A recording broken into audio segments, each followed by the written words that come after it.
Good day and good evening and welcome back to Solo Challenge Stream with me, Caetsu Chaiji, but just call me Kai.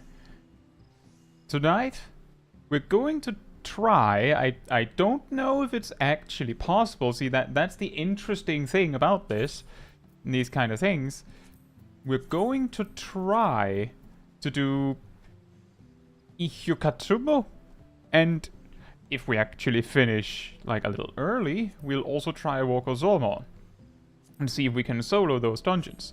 We'll of course be using Warrior, because Warrior is like, well, you know, it's the king of soloing content, and at this level, the other tanks, even though some of them have gotten a lot better about self-sustain, they just don't compare. And that sort of just puts Warrior in this weird position. Healers don't have the defensive capacity to take the regular tank buster, so it'll just slow down too much. And, I mean, I guess maybe some DPS might be able to just burst hard enough to kill a pack or something. But because of the length of a boss fight alone, what's going to happen there is you'll burst, and then there's the rest of the fight, right? Now, I can't actually enter these dungeons without 3 friends to help me enter. We discovered back in late Endwalker that if you have a pre-made, you can, like, if you have a full pre-made, you queue specifically for the dungeon that you want, then you can safely leave with no penalty once inside. I have 2 friends here, but I am actually looking for a 3rd friend. So if there's anyone, preferably on Chaos, that can help me.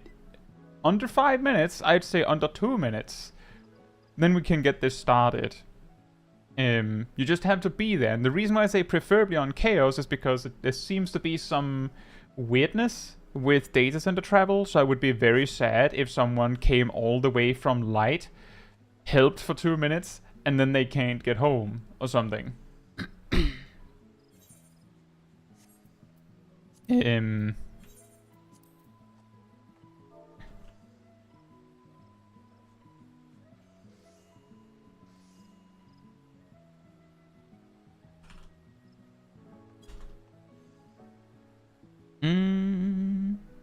See who I can ask.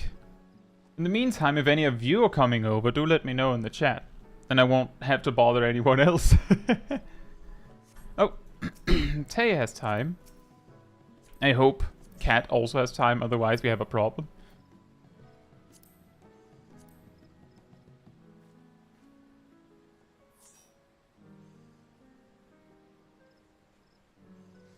Filters I can be over in a moment. That also works. It seems like Cat might be... Oh, Cat is coming... is waking up now. Oh, nice. It's a robot with bunny ears. Did my invite not land on you? There we go.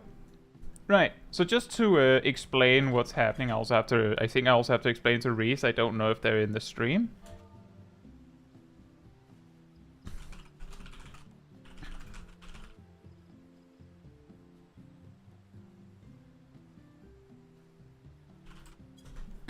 So the way it works is I queue us for Ihuykatumu. The instant that we're inside, everyone else can just leave. And that's it. Like that's it. And because we're a full pre-made and we chose the dungeon that we're doing, we don't have, like, there's no penalty for leaving. So I'll just do a ready check to make sure everyone's good on that. This, of course, also means that the duty is automatically synced.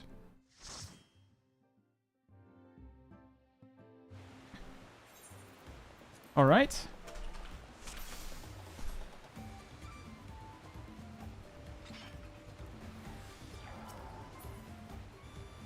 Thank you for helping. In the meantime, while we wait for the mobs to spawn, hey Fatman, hey Zav, hey Zeros, hey Alec, hey Kazu Dragoon, hey Aerodel, hey Garaheen, hey Siren, hey Phil, hey Lana, and hey Gazel. Hope you're all doing very well. You know what's really sad? about getting synced down as a warrior is that now I don't have Primal Ruination.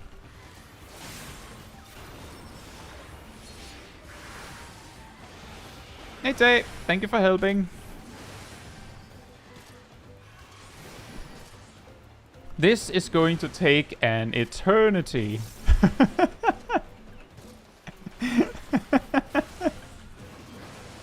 How many packs are there here? Again.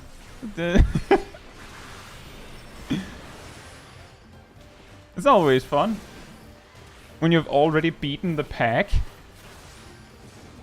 It's all like just going through the motions of killing them. They have a lot of HP.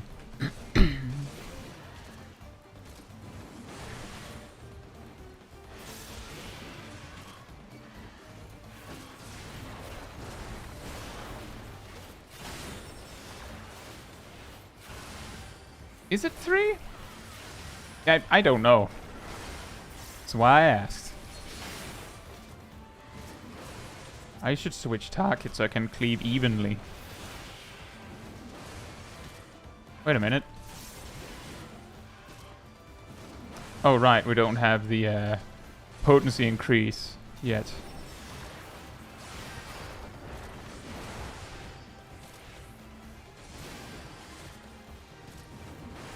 It's when you get the potency increase at 94, Fell Cleave actually beats Decimate on 3 targets. Are you doing Savage Raid tonight, Dave?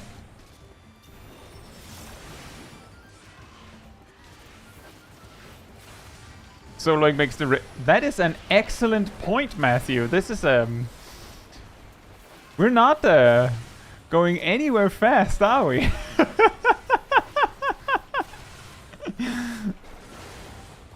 That's Fell Cleave is a gain on up to 3 targets once we're level 94.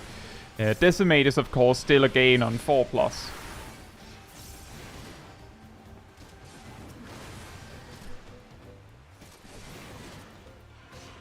Oh, good luck, Tay.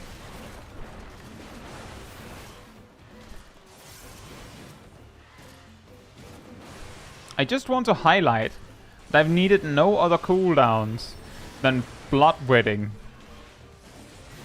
Hey Fru, hope you're doing well.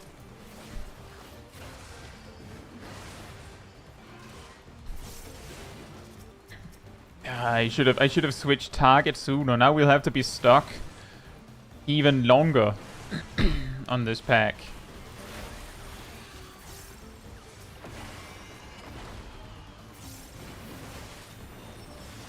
Hey Zynite, hope you're doing well.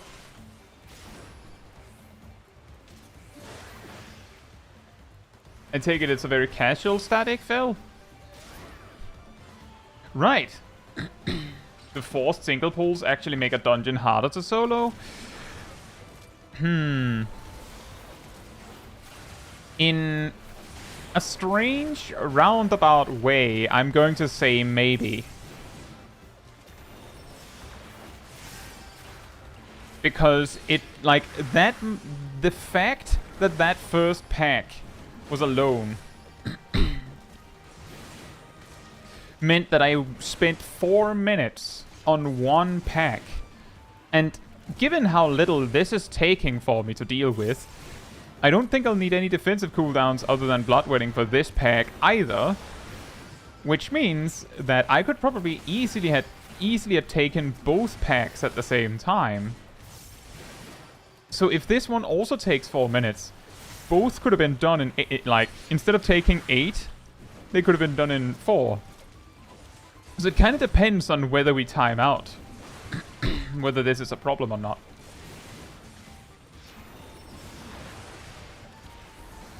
Oh yeah, that's true. Good point. Good point, guys. I should have used that way earlier. That is a very good point. It's 3 damage. I was too focused on, well, I just have to use Bloodwedding on time.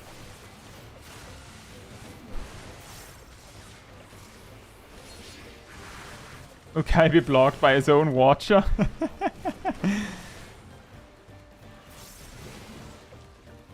The ultimate showdown. Kai versus the Watcher.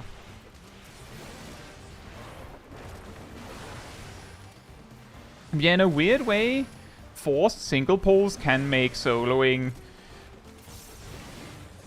more time consuming, and by extension, it can make later parts of the dungeon more stressful, simply because now you have less time. Since you're alone, you should only fight.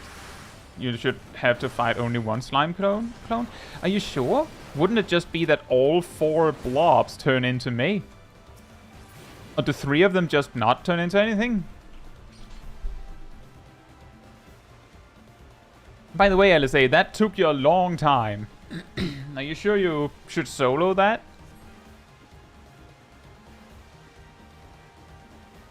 Okay, those fish took a little less time. Now we have the most awkward part, which is 2 targets. I will probably have to AoE during Bloodwetting for the healing. But otherwise, it's mostly single target. And I have to like alternate to make sure that I keep both of them around, so that anything with an AoE Whoa! Ow! Duly noted, they hit hard.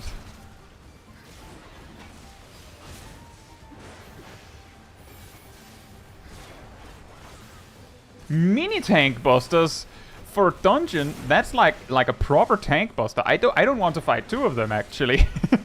I've changed my mind. We're killing one of them. I have altered the deal. Oh, perfect. Waste your time on that. Thank you.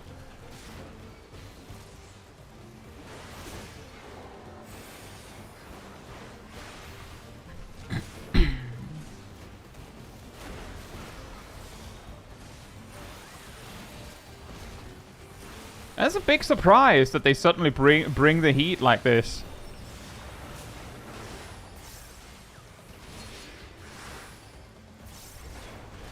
Like, I could have probably managed my cooldowns a lot better if I had expected that they would hit this hard.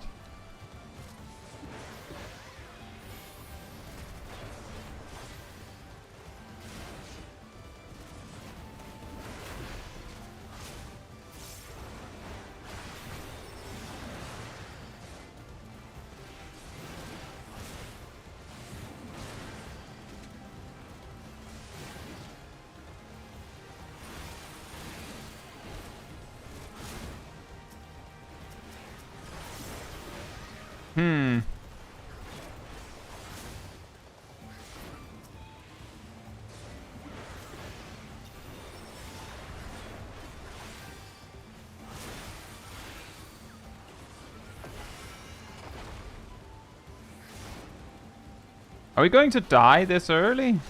Yep. Well, we got one of them.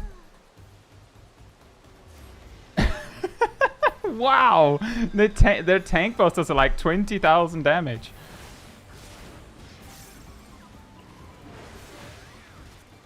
As I said, if I'd actually seen it coming, that it was going to hit like a train, then maybe I would have managed my cooldowns a little bit smarter for that.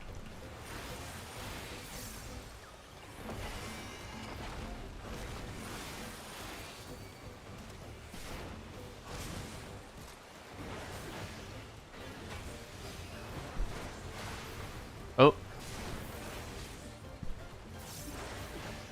One of them we know we can beat.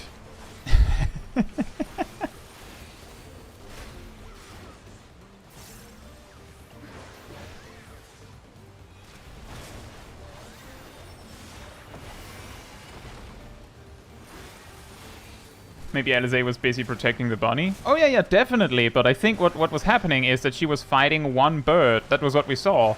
That she killed that one bird. Right as I finished killing all the fish. I don't know if she started fighting that bird when I started fighting my birds, but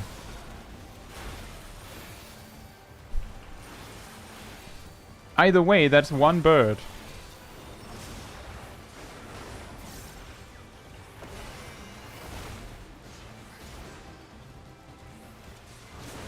I don't know if spinning actually works on these. It seems like they're one of the they're the kind of mobs that totally snap to attention.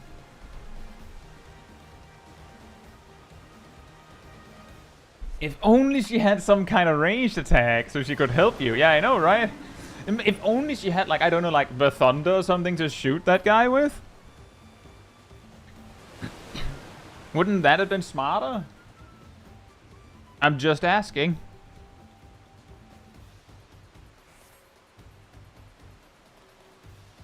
Crippling our boat was a cowardly move. You know what was even more cowardly? Well, was equally cowardly at least? Shooting animals at our boat. Was it just me that feel that way? I'm pretty sure that's considered unfair. But what if someone jumps on Erenville when she's casting? Oh, then she'll have to cancel her spell. Big oof.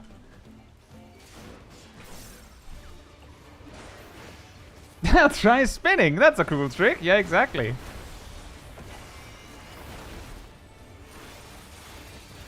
Oh, that didn't hurt that much. I'll keep one dash in case I need to reposition quickly. By the way, this boss spends, like, the Watcher here spends a ludicrous amount of time on this.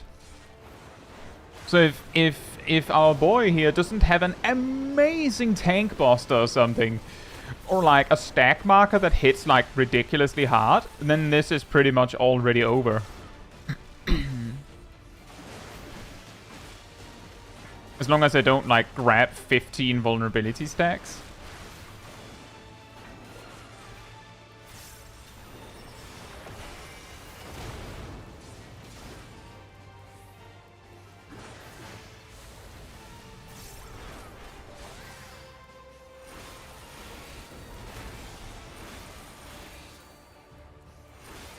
Song of the what?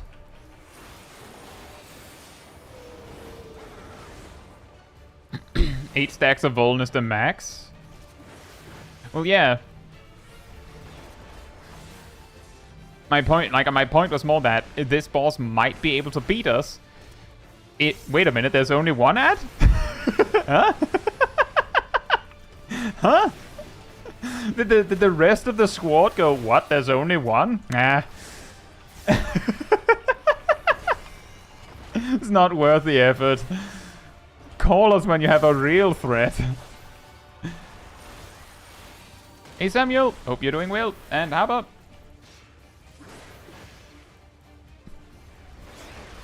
I think if I got multiple Vuln stacks, this might be a problem, but it seems like it doesn't have anything that threatens me in particular.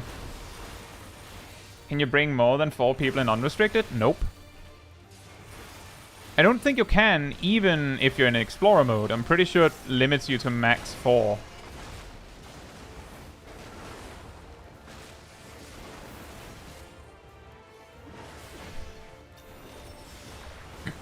I really should be using Damnation more, just in case it hits me.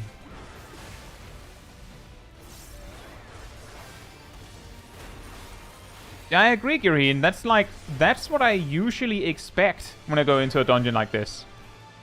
That whatever mechanic is happening will happen like normal. And then it's a positive or negative surprise if it's different. Like, for example, here, where it only summons one ad if I'm alone. That's also the reason why I initially looked at Balez's Wall and went, you can't solo that, because surely the boss will just chain you. And then it turns out he doesn't chain the main target under any circumstances.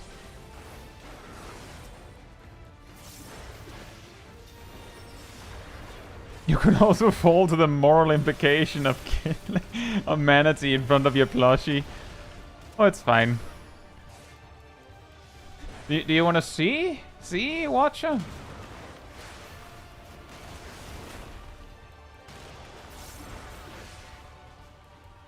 Hey, Philippe and Bronzo, hope you're doing well.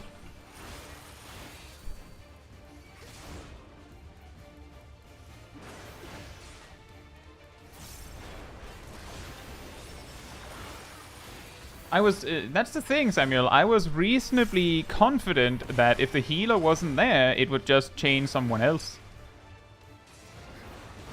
Which means that if the healer isn't there, I would have assumed it chains the DPS. But if the DPS isn't there, it would chain the tank. But, you know, I never went and tested because I was that confident that it would work that way. Because those kind of mechanics seem to have a tendency to work that way. But, you know, rules are meant to be broken. Red did it on Sage. I mean, that's also an option, but, I mean... Cat did the whole dungeon synced on Warrior. And I timed out as we walked, as we were just about to kill the last boss, Mr. Sloppy himself. It was basically so much in the bag that it was like this, right? Where the boss isn't even halfway, but we know this is over. Cat had inner release though. Cat was level 60 and didn't have inner release. In Bales's Wall, which is a level 60 dungeon.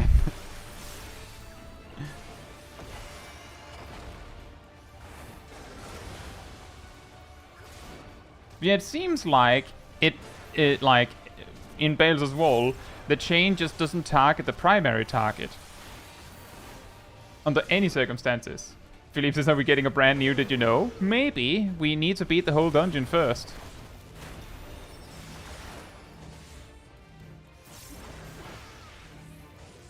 And so far, we've spent 18 minutes and we haven't beaten the first boss yet. So worst case, wouldn't it be funny if we can't actually beat it? Because the dungeon is too long? I think that would actually be a first. Cat had stronger potions? That's true. That's true. That is true. But that was also something we talked about when we reviewed that. And also when I did it. That the power necessary to do it synced was so tight that without the better potions it was probably not possible. But that's the thing, just to keep in mind, that saying something is soloable still counts, even if you're using better potions than what you might have at that level of the story. Depends on whether you say it's soloable under those restrictions or not, right?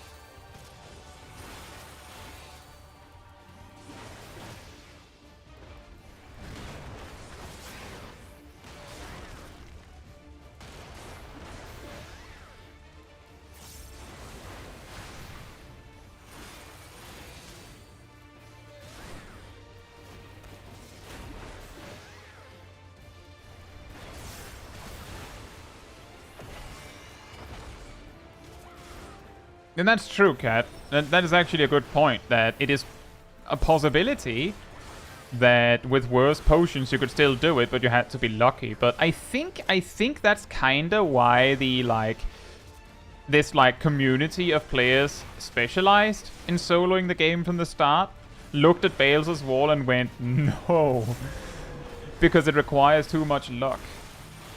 Hey Mirai, hope you're doing well.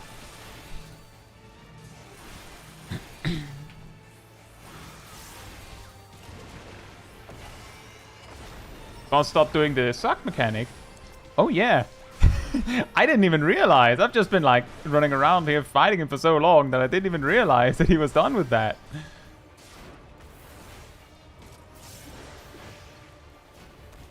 I feel like we have a lot of time to recover.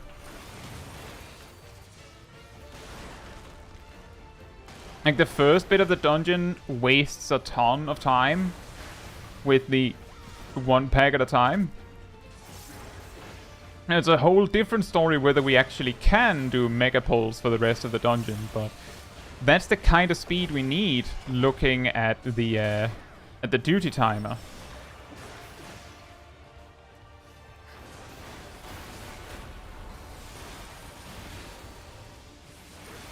So that is indeed very true, Cat, that it might, like, if you just had, like, insane crit luck, then you might not even need potions. Right? Like, that's the kind of insanity that we're talking about, but that, like, I mean, saying, oh yeah, this fight is totally soloable, you just have to be so lucky that it's impossible to reproduce, isn't super helpful, I guess.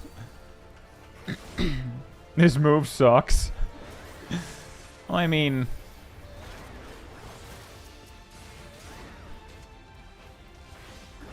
That's how they designed it. Prime Punichi.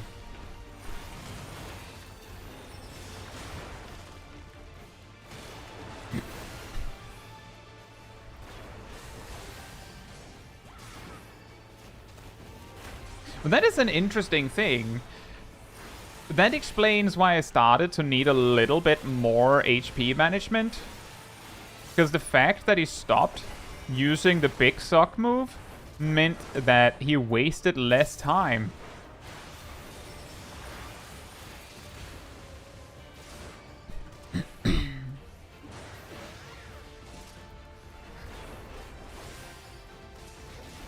Like this is like the proof of concept. Oh yeah, nope. Oh, good point. That's a very good point. There's no more forest left to suck. I didn't even notice. Huh.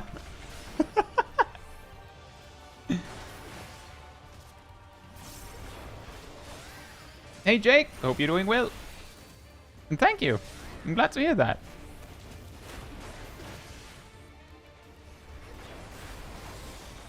You're gonna wipe out the population by forcing the boss to summon them. Well, I feel like I've gotten like slightly more than your average dungeon group. Oh, I actually got hit by something and gave me a Voln stack. Oops. Did you enjoy that, Watcher?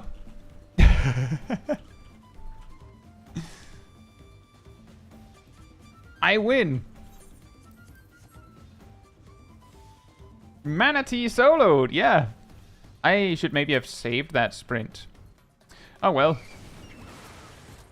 Ow. Widowmaker. You look different. You've put on a few pounds.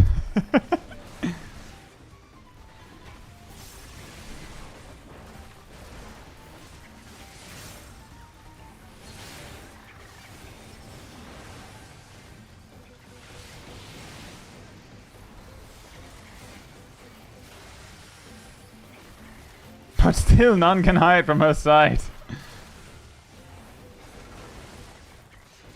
Ow, ow. Now we run. It's cardio time. And now we come back. What are you doing, Trian? Get over here. What are you doing?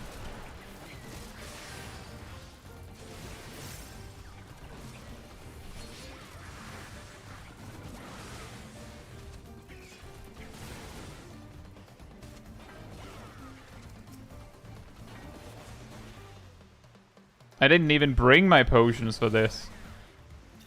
Come to think of it. I don't know how much they would help. I think they heal me for like 10% now.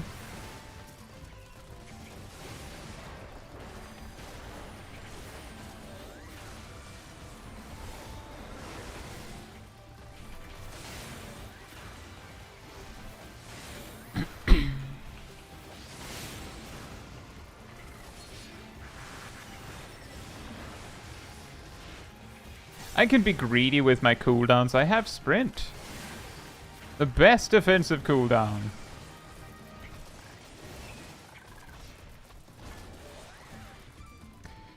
Thanks for that.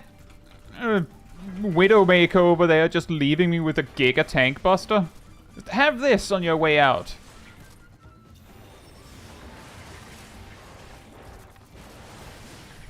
Do you already know what the next guide will be after Astrologian? Yes, I do. It will be Machinist.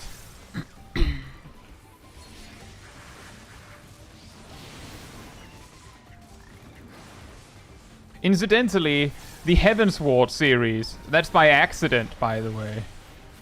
Like, I put the order that I wanted, and I was like, wait a minute, why am I doing all the Heavensward jobs?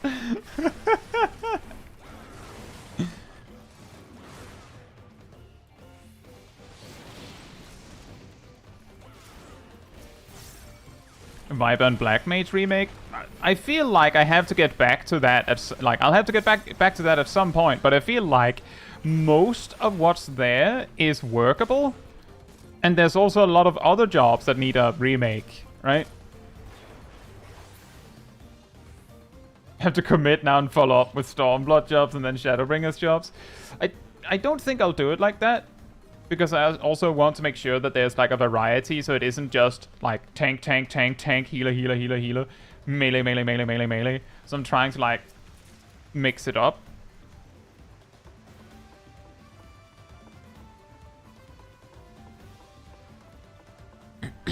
Phil says, has Black Mage actually changed enough to warrant it? The only difference is Ice Paradox.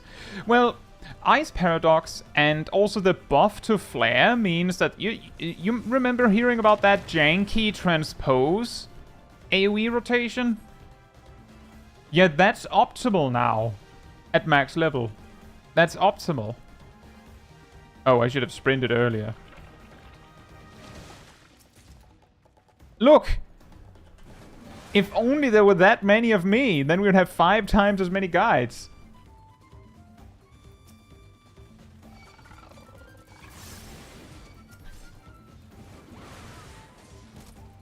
Wolf's Pride says, I don't think I saw you use Holmgang in that pull.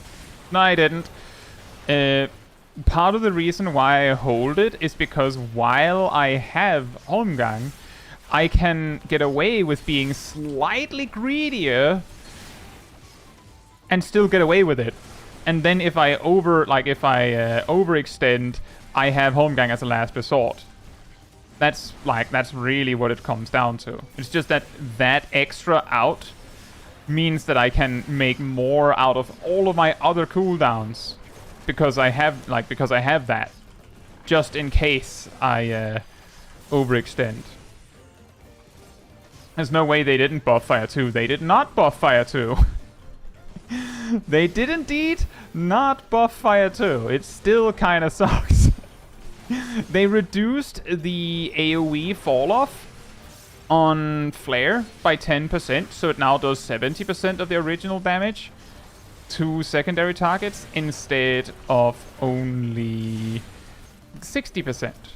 And before that, I had made my own calculations on that, and the wacky transpose rotation was only worse by like a single-digit potency difference on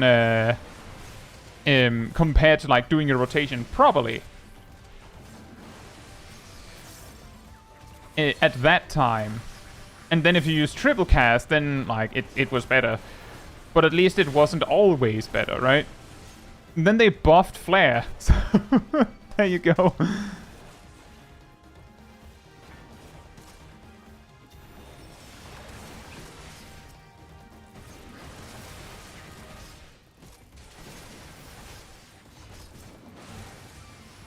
So transpose clipping is optimal. I mean, there's of course more optimal ways to do it than that, but comparatively, transpose clipping is better than doing a rotation quote-unquote properly, which is absolutely ridiculous.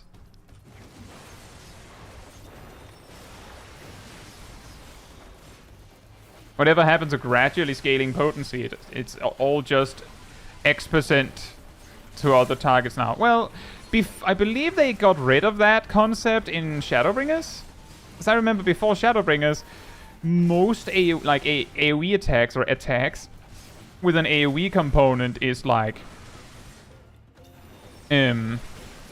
or was like, does X potency 10 or 15% less to the second target, 20 or 30% less to the third target, and so on and so forth, down to a certain percent. And Flare was also like that. I think the reason why they did away with that was simply because that made it extremely difficult to actually read how much damage your attack was, like, doing. And it didn't add anything. Because, like, whether it's 50% less to all all of the targets, or if it's 10, 20, 30, 40, 50, 60, 70 less, it sort of would still even out to be so it's better on X targets. Like, it made the tooltip 2 or 3 lines longer just to explain that. They have 2 tanks, Kai, 1 DPS, Kai, and a healer, Kai. But yeah, like, I know that it's silly because some jobs barely got any changes, but the principle of making sure that the guides are up to date, also, adding a new guide for a job that basically got nothing is both, like, barely nothing, right? That's both a case of, well, you can see that the guide has hardly changed, but it's also, like, a proof of quality saying, yes, this is still correct. Like, if you're doing this, it's still correct. Also, while Paladin hardly got anything added, the fact that they have varying potencies on their atonement now actually means that the priority list is slightly different. Slightly. Like, it's like you want to spend atonement and hold the 2 follow-up attacks, instead of, like, just holding all the steps of atonement. The So they're like, despite there being so little on Paladin, something changed. It's very small. What's your ice phase?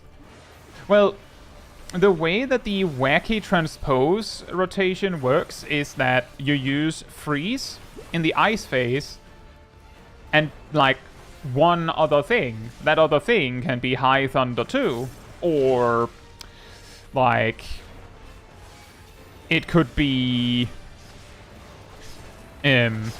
foul, or, like, whatever you fancy, just one thing, and it has to be not Blizzard 2.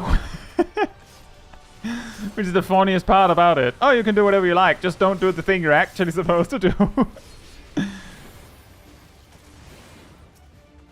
And it's all thanks to Blizzard and Fire getting mega nerfed. GaiaCon 2024. Why are none of them pink? They didn't dress right for this occasion. Oh dear, they have a hardened rage of some sort. They actually explode if you don't kill them fast enough, it looks like. Oh no. That's concerning.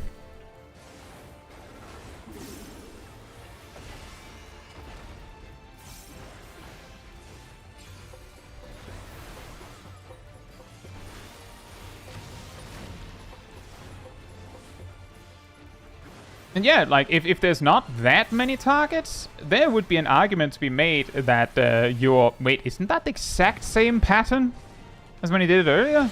This is the exact same pattern. What? Drowsy, are you serious?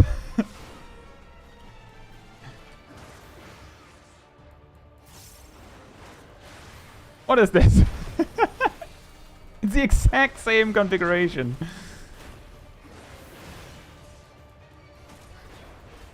But yeah, if there's not that many targets, but, like, enough for AoE, there could be a reason to be made that that filler action to go with freeze could be Ice Paradox. If you have one. You would have one, because you would be coming into, like, Umbral Ice from Astral Fire 3, so you would have one. When the real Kai enrage and explode? I don't think I explode when I enrage. I hope I don't. That would be a really weird day. Wait. Okay, that is a new configuration. Did you not? Is no more slimes? No more slimes? Bro? That was actually the scarier mechanic. You only have one of those? A little bit of a letdown.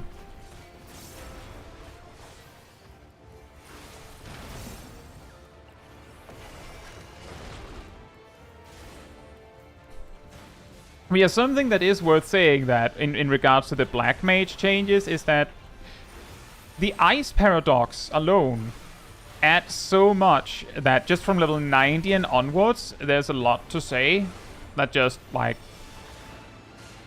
there also needs to be done some more research on it, and on account of me not exactly being, I focus on all the jobs, so maybe it's better if I let others that know better about Black Mage have a chance to look into it first.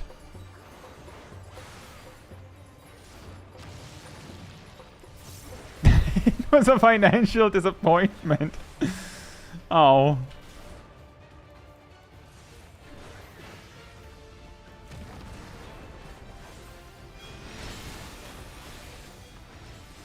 I don't think I can keep melee uptime here. Yeah, no, there wasn't any safe spot there. Hey, Forsaken Rogue. Hope you're doing well.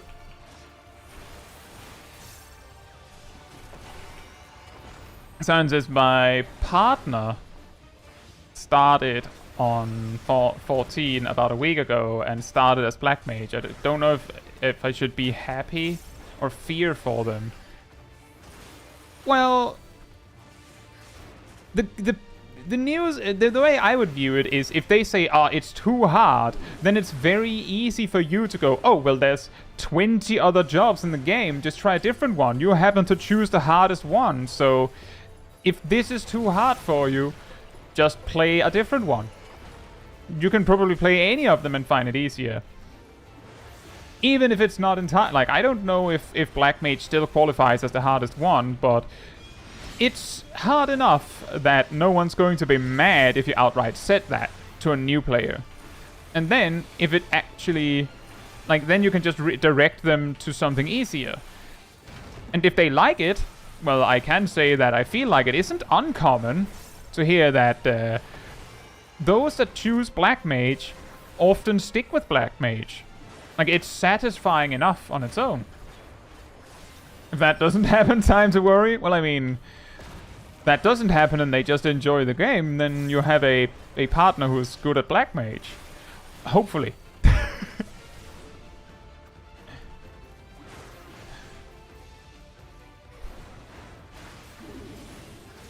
But yeah, the important part is to, like, check in case they find it really, really hard. And, like, let them know.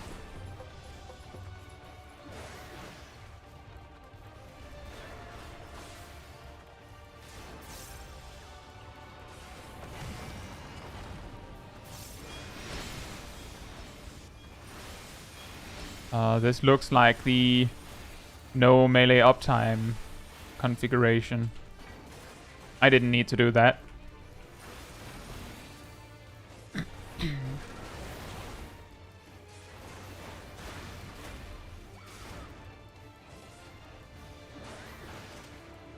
that's true, Gireen. It's just as annoying on any other job. The only reason why Black Mages are the ones that are most likely to complain about it is because they have a tendency to not have any other way to go about it. Like, if the mobs die too fast for them, then they're just kind of like, I don't have anything else. Like, I can throw a thunder at them. I can throw a thunder at them.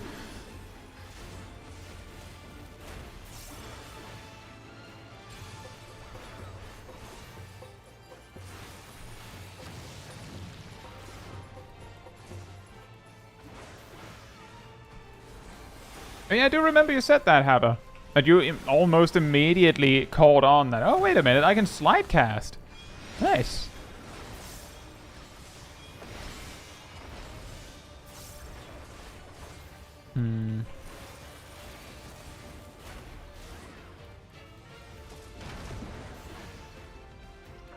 You know, I think it was last week, I think it was Fubuki that said that now that people had like learned the bosses,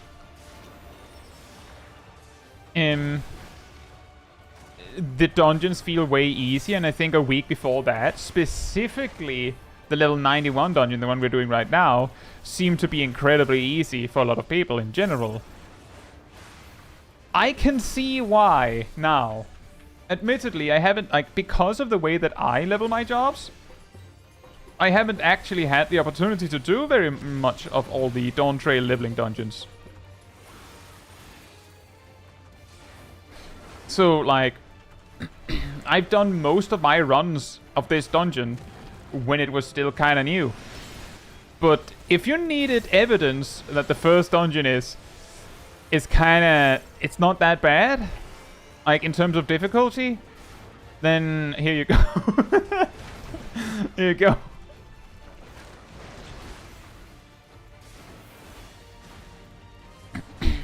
The first boss, I felt compelled to use Damnation, more so because of the damage it does than the damage reduction. Did people need evidence? I don't think they did, but now they have it. Here you go. I didn't ask for this. Too bad. It's yours now. Rundum says Ice Paradox should have restored MP. I don't know. The thing is, I don't know what it would have added if it did. I think it would have just caused people to be even more like, well, that doesn't do anything. Because we still need Umbral Hearts.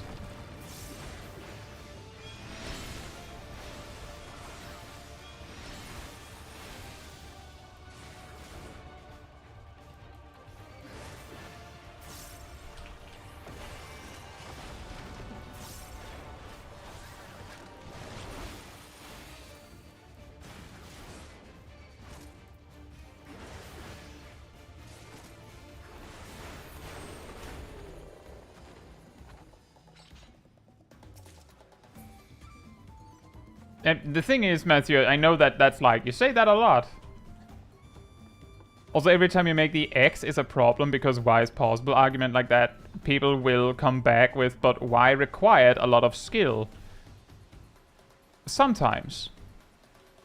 That's the weird thing. Apparently, I think Cole said that. They played non-standard Black Mage quite a bit. In Endwalker, said that, well, yes, non-standard is very involved to get into.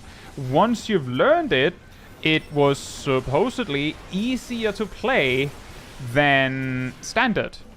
Like, all of the tricks you've learned now meant that you had a much easier time actually playing the game. So, like, the barrier to entry was a lot higher. But once it was learned, it wasn't that bad. See, like that's one person saying that, by the way. So like that's not a lot of evidence, but like that's the thing. Like that's also actually, speaking of which, the classic of oh yeah, well, piety kind of sucks, and then someone says, well, it does, but it's really good for prog because then you have more MP when you need it. I haven't checked, but in all of Endwalker, was there a lot of groups that needed piety for prog? Was that a thing? Like, asking, was that a thing? Because that's like the classic argument I've heard, but I don't think I've heard anyone go, yeah, I did.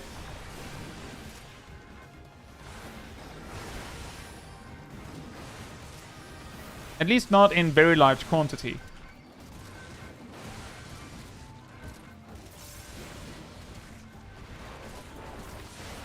Might have helped in P8S. Do you think? Maybe.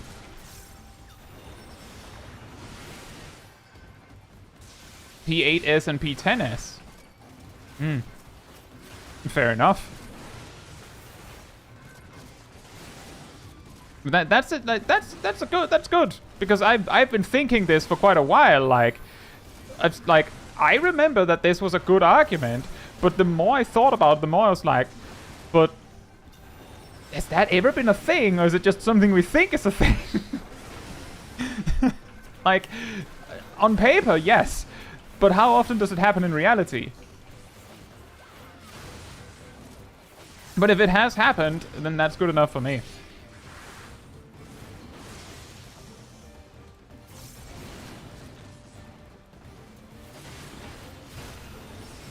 There are high piety melts on the balance, you can see. More than likely it was that more was needed, but still not the stat you maxed out. That's hard to say, because you can make a best-in-slot build for something, like to accomplish a specific goal, without needing it. Like, I could, like how I have a, like, in my Black Mage guide, I explain how to maximize your AoE rotation at level 12. Why would you need that? I just spent, you know, the time, looked at the tooltips and went, yeah, this is optimal. So if you need it, gotcha. Got you covered.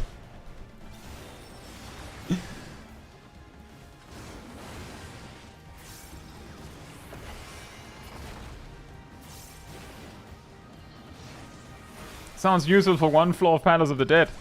I don't even think one floor, because would you, like, how, actually, Asmo, how would you actually AoE pull that much as a Black Mage without it just dying before you manage it?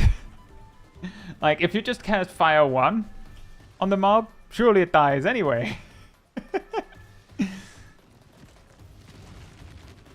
One of those high-end level 12 rating Black Mage mains.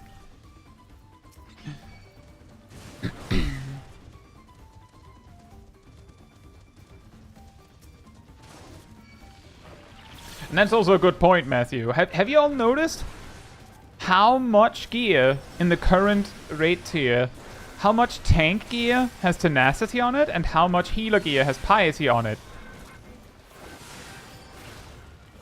And also just how much gear has... I've also heard a lot of gear has skill speed on it. I specifically remember that ranged physical were mad that they had a ton of skill speed, and I looked at it and was like, did you know that 2.50 GCD is almost required to get the machinist max level rotation to flow nicely? Like 0 skill speed. Meanwhile, the gear options say no.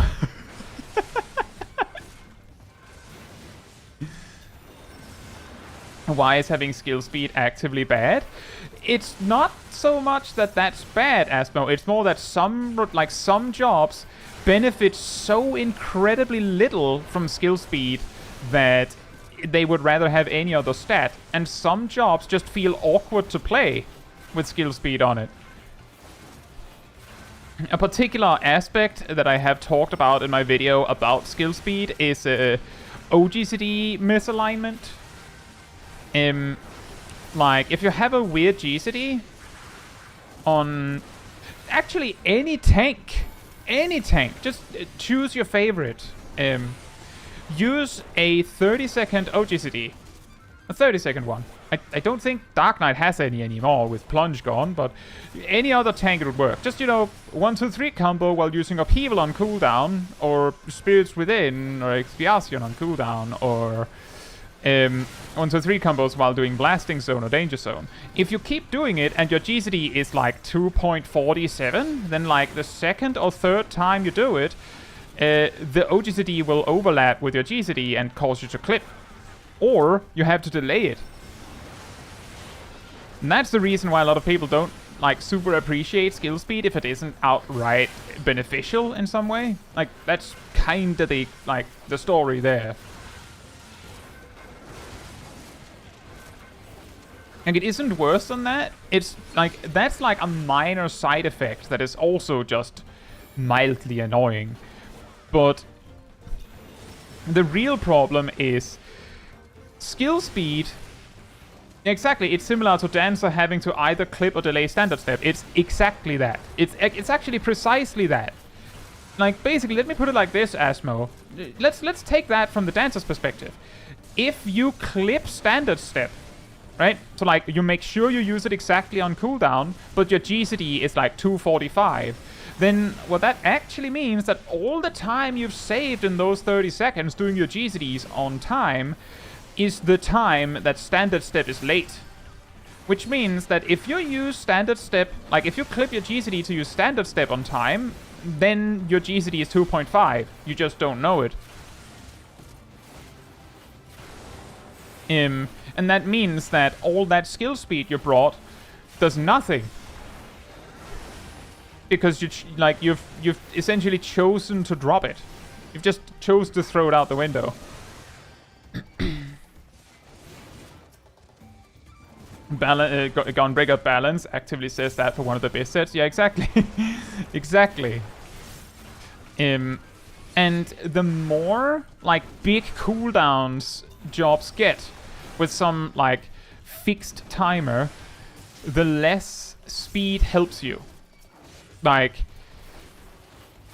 for Dancer, again, if how much skill speed you have changes nothing for the amount of standard steps you get, the amount of technical steps you get, the amount of flourishes you get, the amount of devilments you get. You get the same amount, and all of the attacks those lead into, also you don't get any more of those.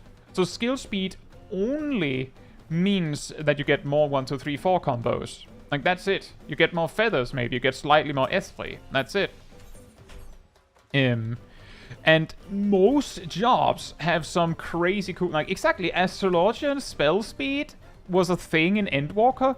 Now, because of them having worse MP recovery, and they also have, like, less incentive to get spell speed on top. Partly because of what's it called? Oracle?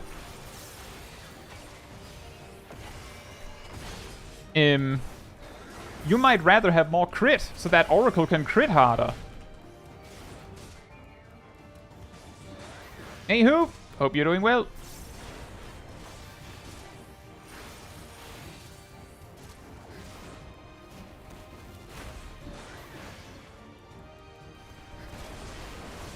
And that's kind of the thing. And that's also why less and less jobs care about skill speed and spell speed. And they also care, like those that did care less. Because like all of the new things you get like, don't get more of. Like Black Mage is one of the jobs that somehow still can save some love for skill speed. Simply because a Flare Star, you get more Flare Stars if you have more skill speed, spell speed, sorry. But does that matter? Does that actually matter? Does anyone care?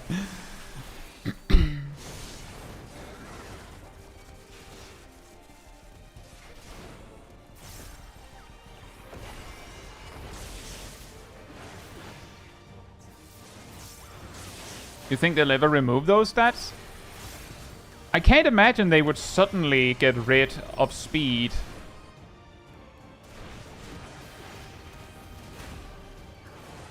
You know, Apollyon is not a reference to the god, but the Greek name for the demon Abaddon, described as leading an army of locusts.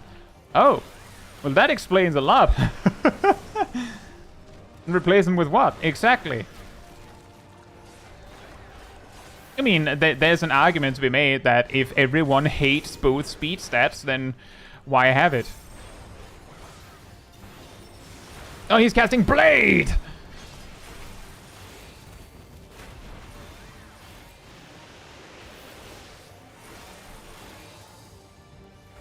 Careful, we might get accuracy materia back.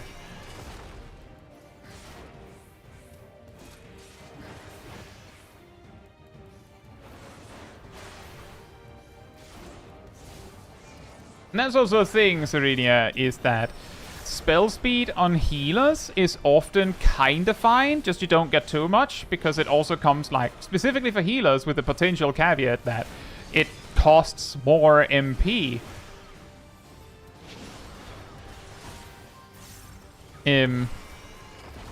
But because of how much of your DPS as a healer is situated in your GCD, it kind of makes sense that speed is kind of fine. It's just that with more damage on healers locked behind your cooldowns, it becomes less helpful.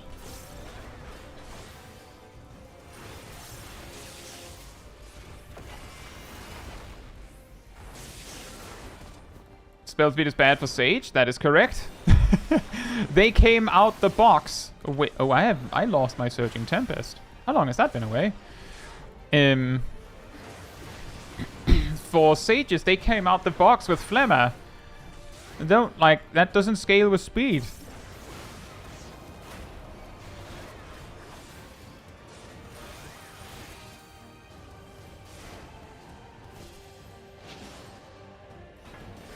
A fast hit that sometimes does extra damage. Are you reinventing direct hit?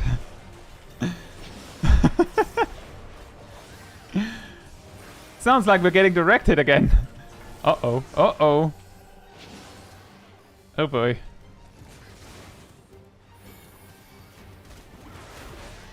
That's actually a really funny thing. I remember with World of Warcraft, in Worlds of Draenor, they added multi-strike, which was like crit, except it rolled 2 times. And each time actually produced like a smaller hit instead of just like making the original hit bigger, and each hit individually could also crit. And people looked at it and was like, isn't this crit? Isn't this basically crit? And then apparently Final Fantasy XIV looked at that and was like, sure, why not? And made direct hit.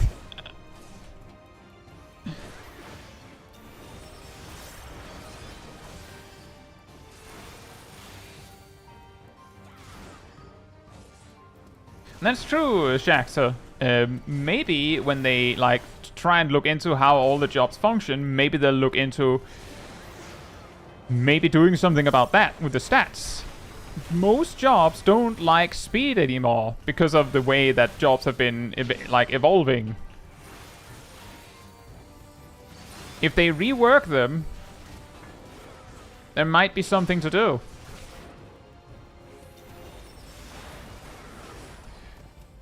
Tornado, I'm not a big fan. You're moving a lot. Funny that they got rid of multi-strike in one expansion. Yeah, exactly. They also got rid of armor penetration in one expansion. That one basically scaled a bit like how crit scales in Final Fantasy XIV, and in World of War... Well, actually it scaled way crazier because World of Warcraft stat stacking is more of a thing. But it was like a stat that, like, just to keep it a little vague so you can see the comparison, armor penetration was a stat that the more you had of it, the better it got. Where eventually it reached a point where no other stat could compete. That's critical hit in Final Fantasy XIV, isn't it? That's basically that.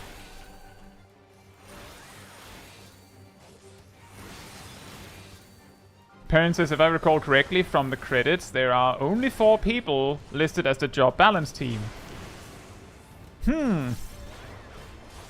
Well, then we can conclude for certain that there's not one vying for each job specifically. We don't have 21 balance team masters who each fight for making their favorite job as strong as possible. I'm not a fan of this tornado. I'm really not. Like, oh no, oh no, oh no, oh no. I don't know what they would do with a bigger balance team. Like, ultimately, it's a matter of knowing what needs to be done. I don't know what would change if they had more people there. And exactly, Kurux. You know how they fixed that? The following expansion, they made a passive on every class that could wear anything like more than one armor type, and said if you use your like appropriate armor type, you get a stat boost. They basically said, oh yeah, warriors can wear black mage gear if they want to, but if they do, they lose 5% strength. And then the warriors went, well then I'm not gonna do that. Like, of course, you wouldn't use black mage gear, but you could use like dragoon gear or something with slightly more strength on it or something. But you'd lose 5% of your strength if you did that, so why would you? Why would you? It's like, it's not exactly that, but it's kind of like how, imagine if their solution to tenacity being considered bad is they put tenacity on all tank gear. Like just, ow, all of it. All tank gear gets tenacity. Perfect. Now the tanks are using tenacity. All of the tanks are finally using tenacity. Yeah, I wonder why. I wonder how you manage that one.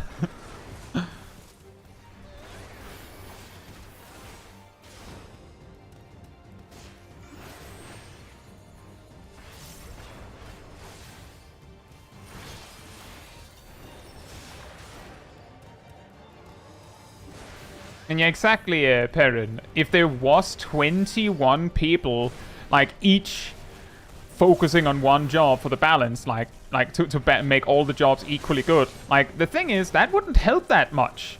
Because each one would only know their, like focus job best. That wouldn't, like, mean that they had better insight on how it all works together, right? Not necessarily. And the alternative is that now you just have way too many people.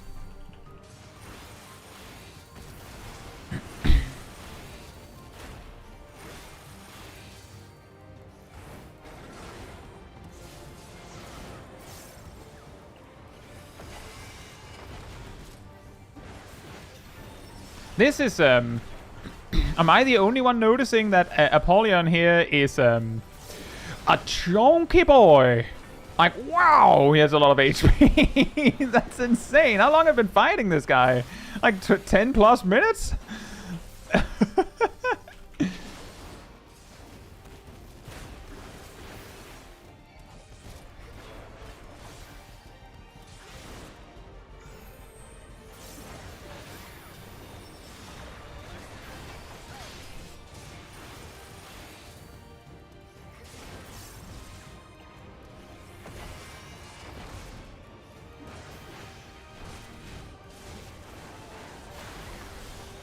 The CPU 3 playtesters are too good though. Remember when they had to apologize for making P8S too hard and said their playtesters had no issue with it? Oh yeah. I think it's really funny how there are so many anecdotes of the development team basically being like, oh whoops, guess you all just bad. Lol. Like that, like I don't think I'll ever forget that time where, like, the development team went crazy hard to mega buff Black Mage in PvP because the player base said that Black Mage was basically garbage. And then, as the patch was, like, rolling out, pretty much, GP was like, well, yeah, yesterday, I tried Black Mage in Crystalline Conflict, and it's good. It's actually really good. Y'all, in the most politically correct way he could say it, he basically said, y'all suck. You're just bad at the game. The job is fine. You suck. And then they had to, like, take backsies some of the buffs because it was way too much.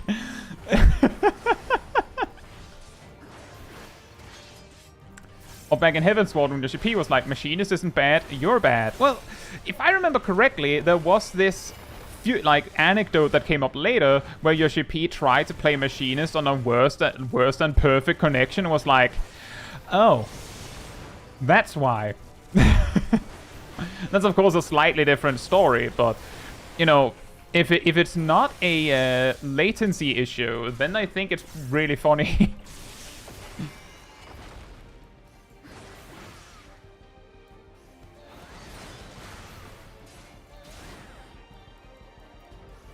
Bronson was also about to go to that story.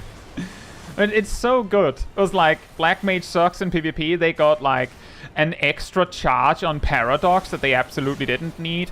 Damage buffs. Their LB gave them like a shield and damage reduction.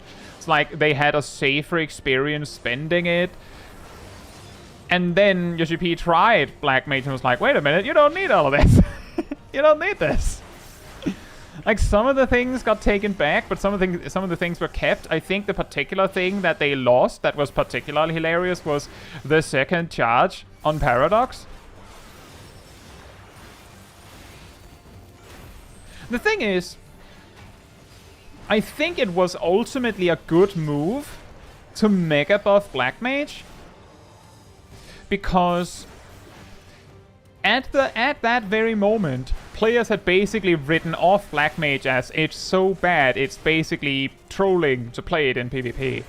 So now they gave the job so huge buffs that players gave it another chance. Like, they gave it a second glance and was like, wait a minute, it's actually fine. It's actually pretty good. It's actually really good. And then some players probably decided to stick with Black Mage as a result. More players than was before. And then they took back some of the buffs, and some players probably stepped away from Black Mage. You know, the ones who were just like, well, this is really funny because it's insanely overtuned. But some of them probably found their PvP main at that moment. Like, I think other jobs in PvE could maybe benefit from this. Like, some of the jobs that have, like, when a job has been, like, gotten a reputation for being bad, like, just like, overbuff it a little bit. Just, like, for a few weeks. Just, like, make it ridiculous for a few weeks so that people actually give it a chance. And then, like, nerf it back to a reasonable point after that, and let's see if people are still as mad about it. The problem is, of course, that when you take back Seize the buff, there's a chance people go, well, now it's unplayable again. Oh, nice.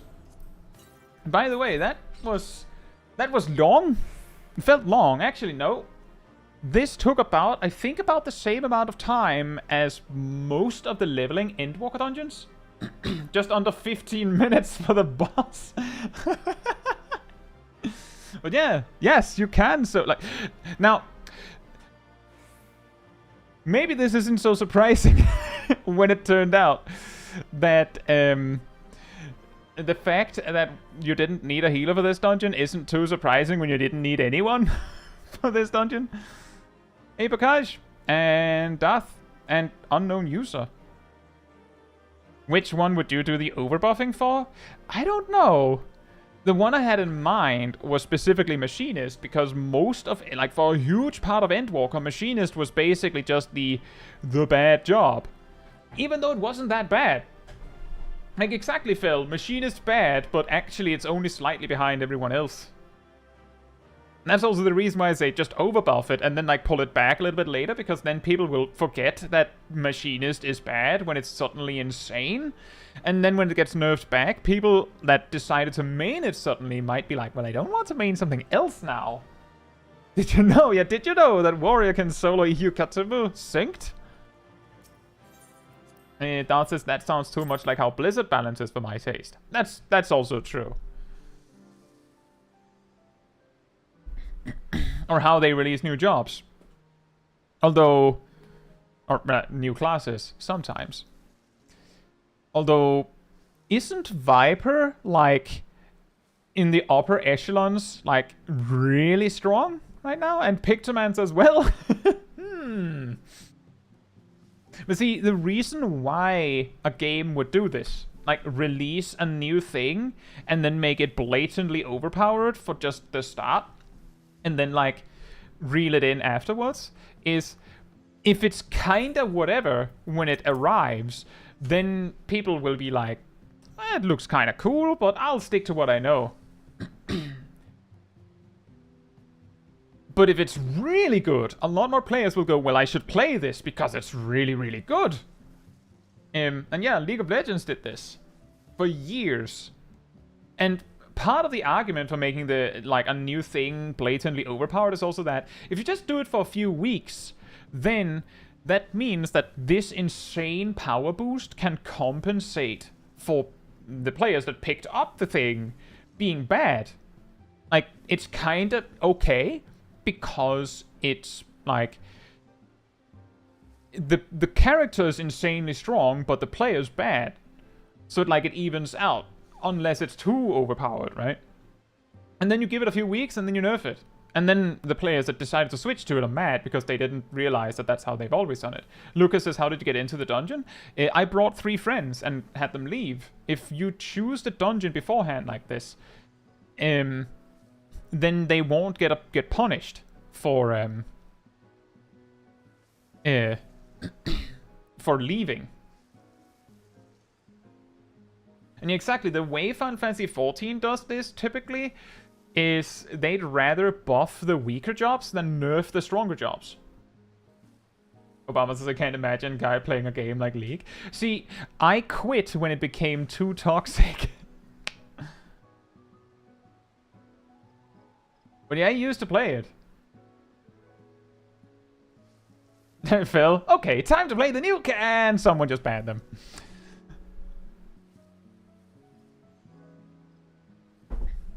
So you quit it when released? Actually, Haber, you'll be surprised, but League of Legends wasn't that toxic.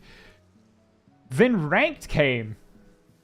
Then Ranked mode got added in, Season 1, alongside Zhenjiao, which was insanely overpowered, ludicrously overpowered. 1v5 with one finished item overpowered. I didn't quit then. But eventually I did. How did it go? Yeah, we finished Ihuykatumu. It was very easy, actually. Jose, Sunthrone, and Fila. Hope you're doing well.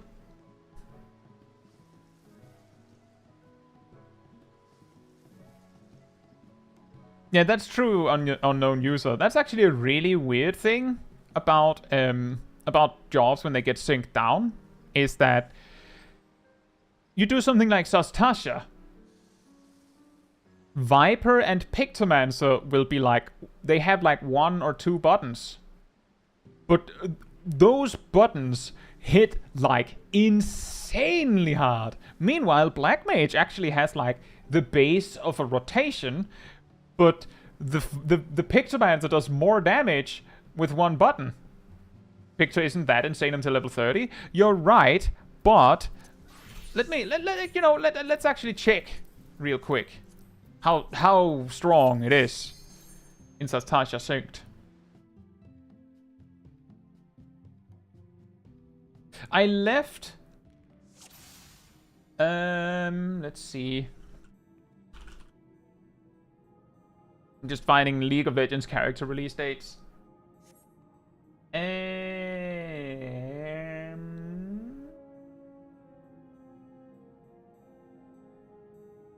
I didn't get to see Yasuo in game. So before December 2023, 2013. Before December 2013, before Yasuo. Yeah, consider that, everyone. Can you feel the gray hair? I quit League over 11 years ago.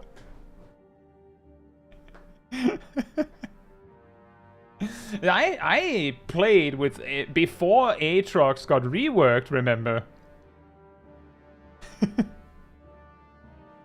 Let's see then. You have 2 buttons, by the way. Picture 2 buttons in Sastasha. But ooh, wow. Bam.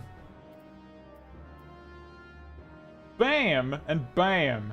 Average potency of 260. Black Mage, by comparison, Fire 1 will peak at 252 potency. And Pictus just there throwing paint with a shorter cast time and doing more than that. Yeah, exactly, Danjo. I played with the original Aatrox. Hey, Lexi. Hope you're doing well. Yeah, I mainly quit because it was just way too toxic. You have a shield. True. Let's also check Pictomancer while we're at it again. Not Pictomancer, Viper. Let's check Pictomancer and then also Pictomancer. Let's check Viper as well. You have 3 buttons, actually. You have a ranged attack that does, like, 80% of the DPS of the Black Mage at peak. Because Black Mage doesn't have Maim and Mend or anything yet. You can just, like, Viper can just spam Writhing Snap and nearly reach the damage of a Black Mage. And then you also have this. Wow! Whoa! Once you've done 1 GCD, your attacks do 280. And you have a 10%. Viper's average potency is 308. In Sastasia. 308. At level 18. You just go 2, 1, 1, 1, 2, 1, 1, 1.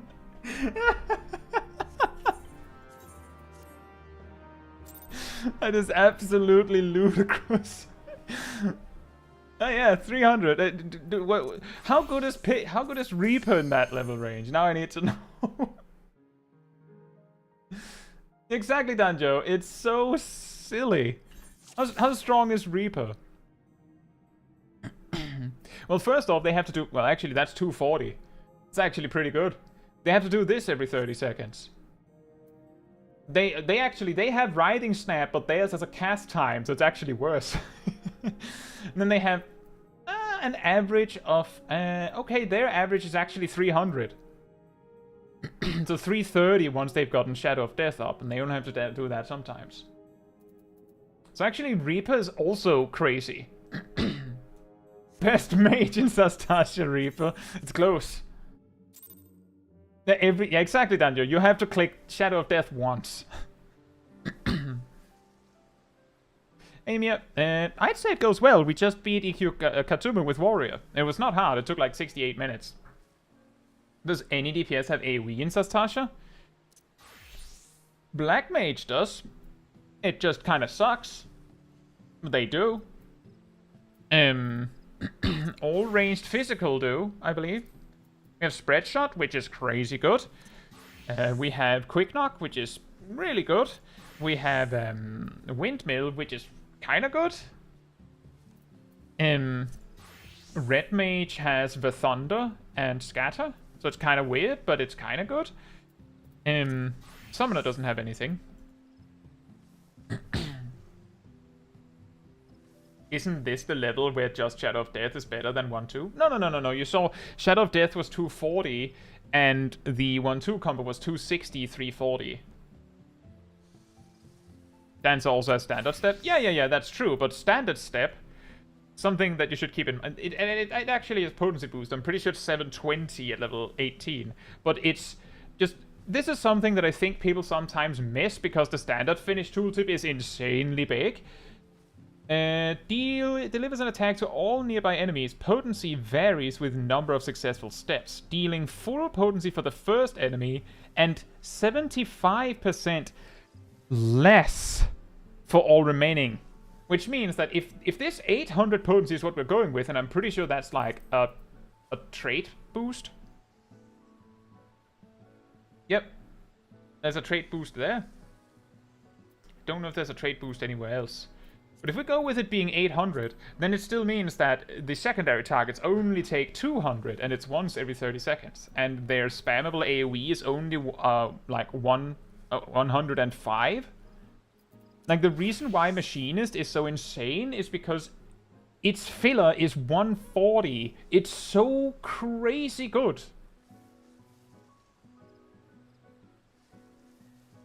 No one has that damage at that level. That's true, Danjo, but it's 1 every 30. It's 1 per pack. Machine, like, see, you also have to remember, Danjo, if you do the standard, you do the standard step as you're running up to the pack, then it's fine. But if you're doing standard step, step 2, step 3, and then finish, that takes 5 seconds. So it's actually 90 potency per GCD invested. But if you're preparing it beforehand, then yeah. But it takes Machinist like 3 GCDs to make up the difference. Dancer's also really good. It's just that Machinist is so stupidly strong on AoE in that level range that it's not even a contest. Like, Machinist is like way up there. Dancer's also up there, but Machinist is so far higher because it's so stupid. Like, it's absolutely crazy. And all ranged physical are great just for that. Anyway. Also, hey Jonathan, hope you're doing well. Spamming says Tasha with Vipers to level my squadron in that case. Oh, that sounds boring. That sounds boring. Right, well, we have plenty of time left. We could absolutely try to do Walker Zorma as well. I just need, I need 3 friends. I think I have 1 friend here. And I think I have 1 friend here.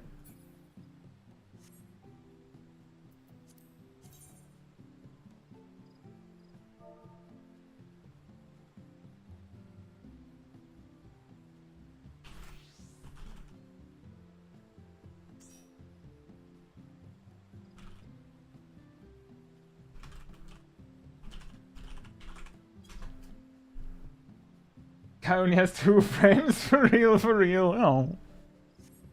Oh, shucks.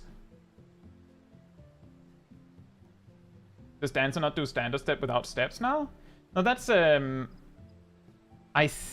not 100% sure how, like, if it's every time, but I think it's, like, a specific thing. Yeah. Enhanced Flourish level 96 says finishing move ready upon executing Flourish, which makes it so that standard step turns into finishing move, which is the standard finish with no dance steps. Hey Orkney, hope you're doing well. But yeah, basically means every other time.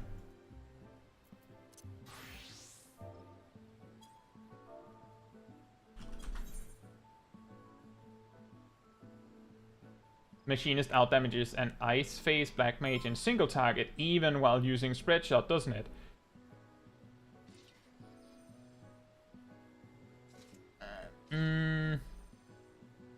No. Not with Spread Shot. Blizzard 1 is 180 potency. But it's like, it's really close, isn't it?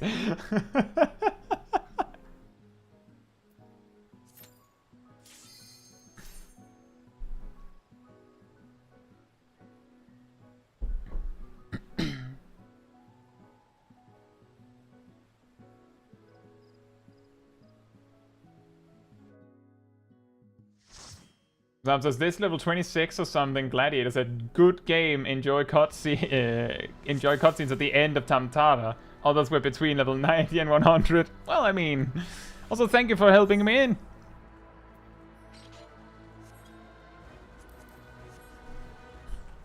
What do we have now? This was like, oh yeah, this was a single target potency boosts and rampart. Wow. Ow, ow. Over 9,000!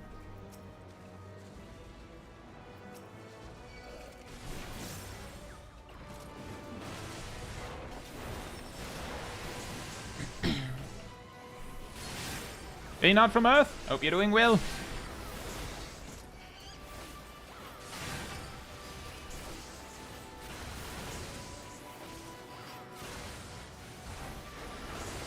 Emius says, I have a weird question. What is your question?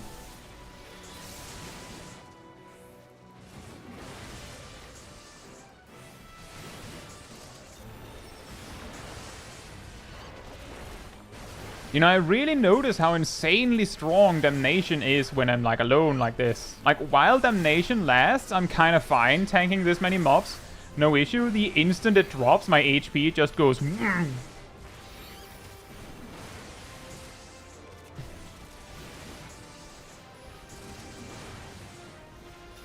Is your posture also this good off camera? Is it just a streaming thing? My posture? Is my posture good?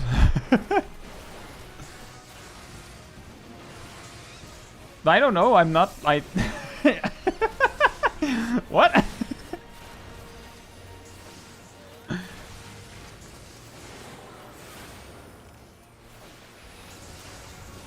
I don't know. I never considered that. I didn't notice that you... I didn't realize that you'd be looking at that.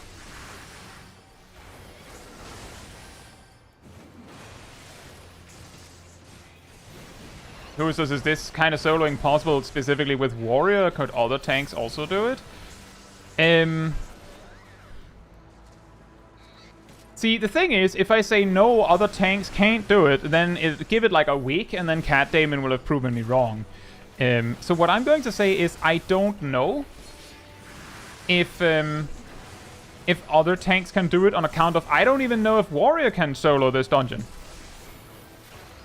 The key is that most other tanks will have a much harder time soloing something than Warrior, because basically Warrior has way more self-healing than the other tanks. So it's just like that's the key, is that if Warrior can do it, that doesn't mean that any other tank can do it. But if you can solo a dungeon with Dark Knight, then you can probably solo it with any tank. Unless there's like one particular mechanic that Dark Knight uniquely is the only one that can defeat.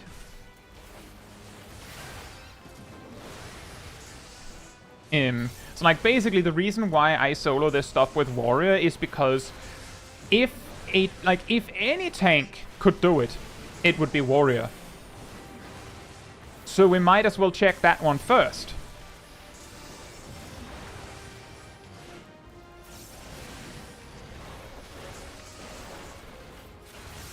However, since I did most of this solo as Dark Knight, thanks to DDoS issues, oh boy. Oh yeah! Fellcleave is now better on 3 targets! Yay!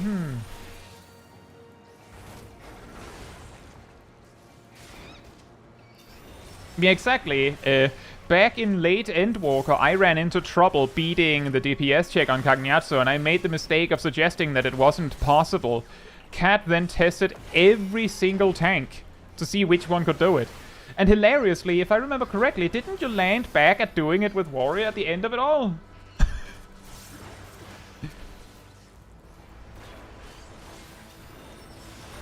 Like, after all that, the one that managed to do it was Warrior.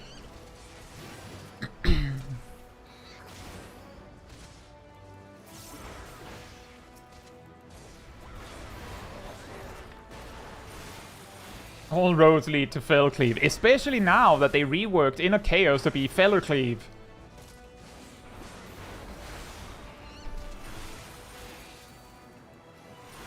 Yeah, the point is, that the other tanks might be able to do it, but pretty much if Warrior can do it, like if anyone could do it, it would be Warrior.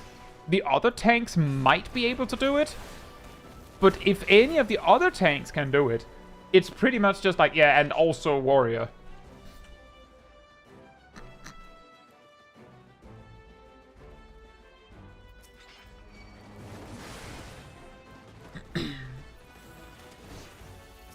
I'm gonna die to a random range attack at the end? Oh, that would be funny.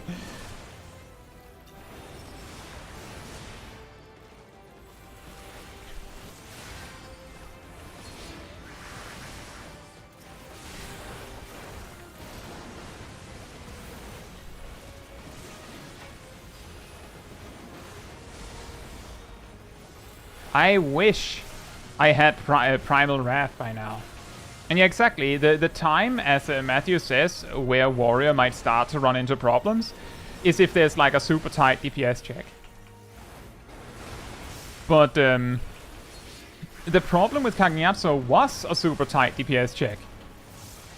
There's also Alamigo, where Xenos has a reasonably tight DPS check that Warrior can also beat. So like that's the real problem here.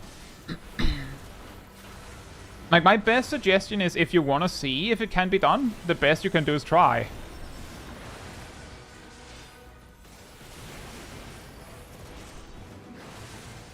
I'm basically just trying to see if it's soloable at all.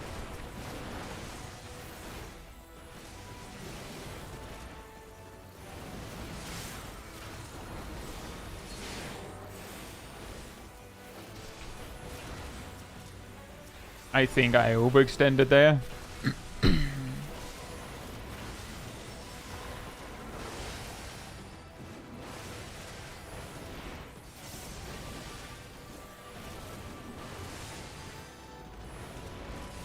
Now we have to play more carefully, especially because there's ranged mobs in that pack. Hey Dimir, enjoy your evening.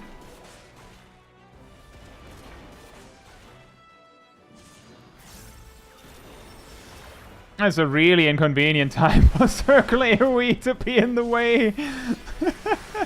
Like I turn around like, alright, time for some healing. Wait, what's that? What's that you got there, Anala? Nothing? A smoothie?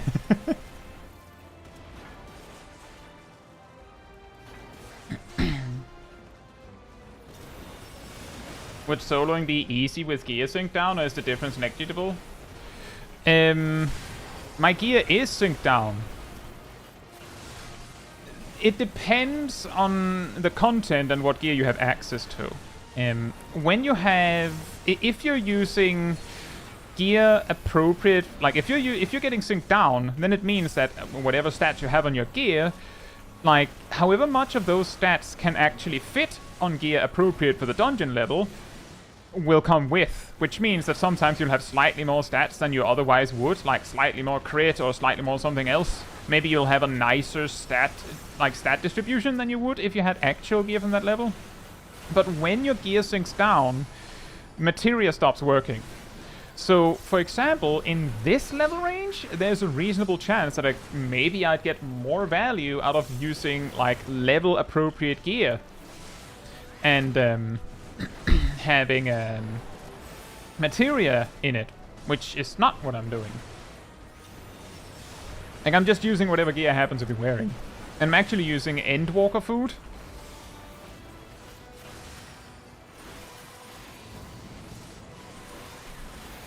And also, hey Beep Boop, hope you're doing well.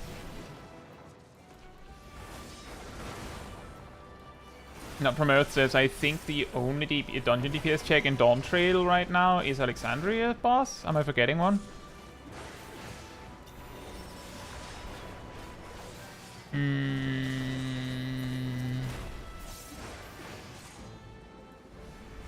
I think that's it.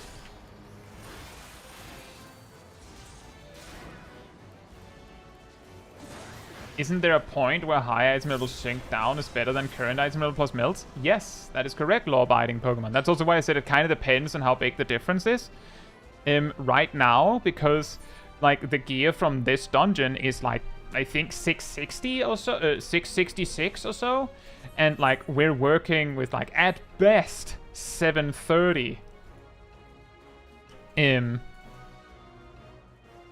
It's like the difference isn't too massive, but if like if we were doing like Shadowbringers dungeons, then just using this gear and like an Endwalker relic or something like that would probably be superior.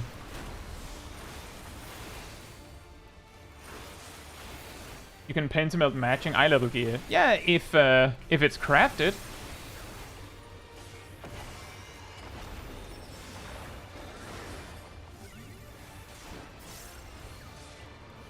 The final boss in the level 100 MSQ dungeon has a DPS check. It's the final attack protocol.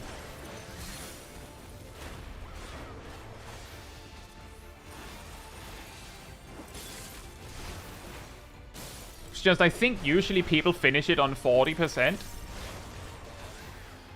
Like 40% charge, so it's not even close. But if it's finished on like 40% charge, that also means that if you remove 2 DPS and a healer, then you're missing a lot of damage. So it might be very hard or impossible to make it. Might.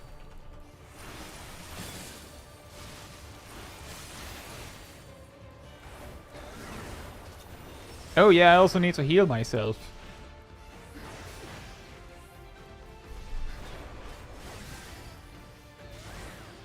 Snowballs? Ah!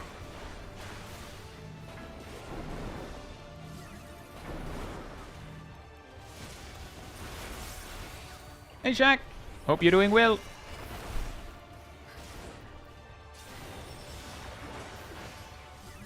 But yes, there is a point where you would rather have just higher item level gear.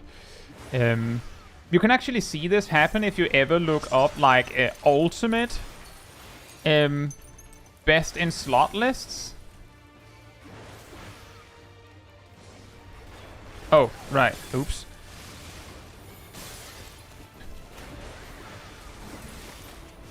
I should have been standing over there on the ice one. I got completely confused. Well, this boss hardly does anything, so I can probably survive until those Vuln stacks are gone. Hey, El Pickler, hope you're doing well. Jack says, how's the soloing going? Well, we beat Ihuykatumu rather easily. Like, genuinely, it wasn't even a problem. I think the hardest part was the fact that the part up to the first boss, I think we spent nearly 30 minutes on the first trash packs and the boss because we were forced to do each pack one at a time. We also wiped to the 2 dinosaurs. That was the only wipe.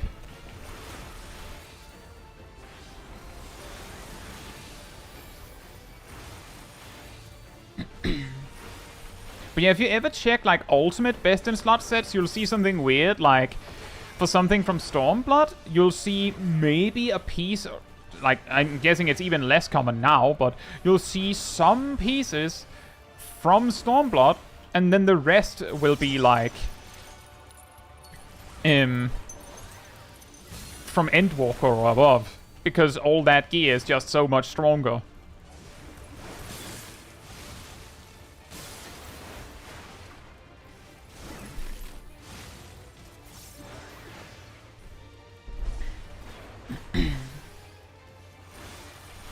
Ariel says, I'm surprised this boss is not the minion. Which one is the minion from this dungeon?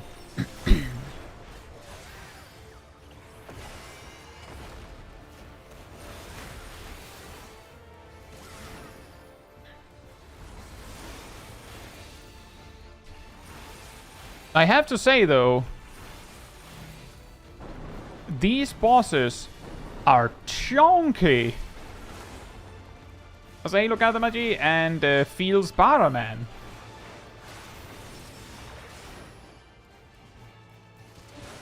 Is this the minion?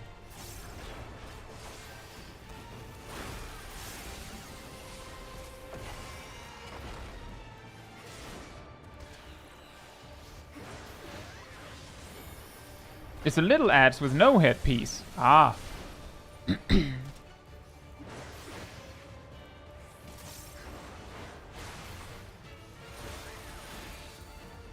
I guess that makes sense.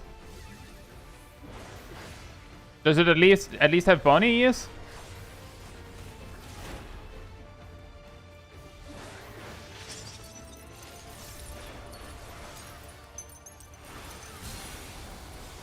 Is there ever a worry for the timer running down to 0 in solo stuff like this? That is an excellent question, Beep Boop. I don't, like, the only time we've actually timed out soloing something was if we wiped too many times.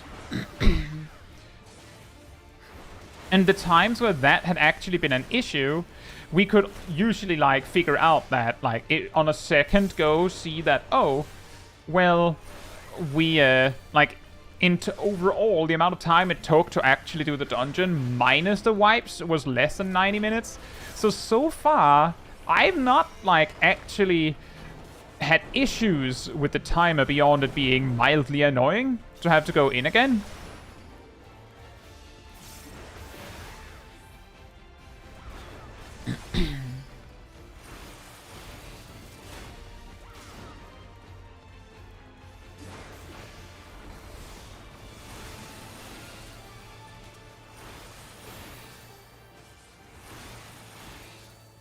But it is something that I'm looking for, Beep Boop, because it is something that could happen.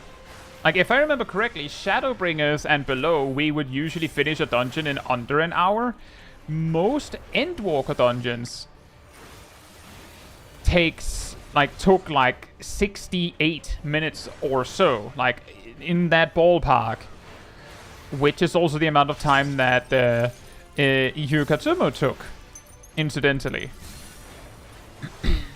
Which is like, we're starting to reach the point where there is a reason to be concerned.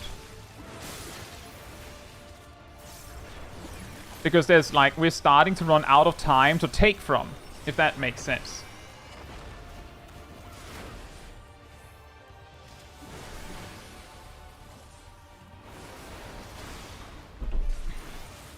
But that is the reason why I look for that.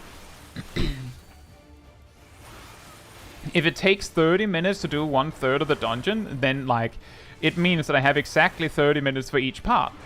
But if I can start to like, get ahead on the timer, then I have more time for the later parts, and the final boss usually takes way longer than the first and the second boss. So, you'd rather have more time for the final section? And like, it's not because the final boss is way harder, sometimes it is, but it's usually just a matter of the final boss is an even bigger blob of health. And look at this. This boss has basically been beaten since like 75%. I just had to like bring it home. Like there was a little bit of worry when I suddenly got 2 Vuln stacks because I was being an idiot. But now that I figured it out, I'm not gonna get hit. And even if I do, I survived with 2 Vuln stacks. I could just do that again.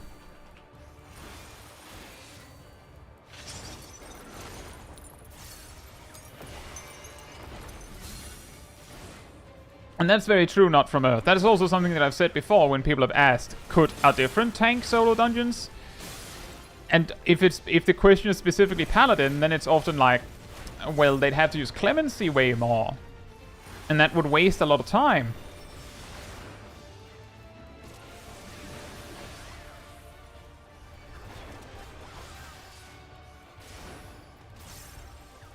Imagine timing out on Vanguard during his final form transition. Ha!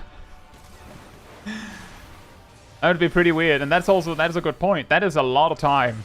Just sitting there waiting for stuff to happen.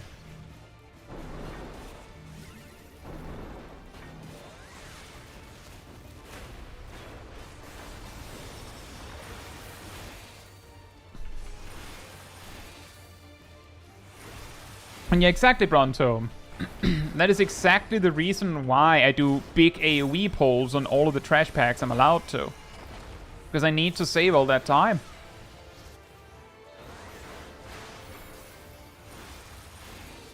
By the way, isn't it funny that the buff to Rampart at level 94 actually is... It's nearly the same effect as Thrill of Battle gets. So you could stack them for even bigger equilibrium heals.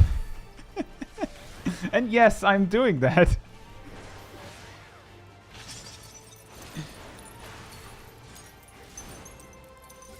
Is it just me, or is this boss just electing to do 2 configurations total? But like, it was like a Drowsy on the previous dungeon. Like the vines had like 2 configurations. Is the heal of Equilibrium affected by Rampart? Yes.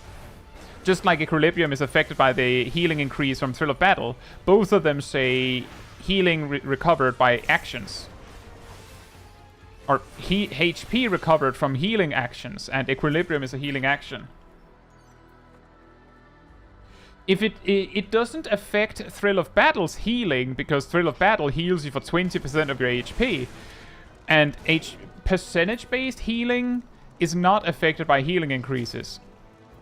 But potencies are always affected.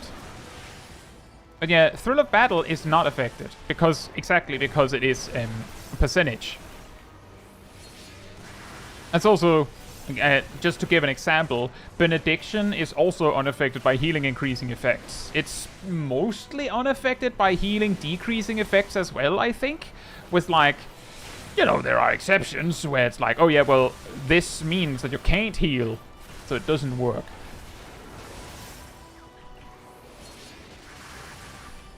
But it would ignore most things like that.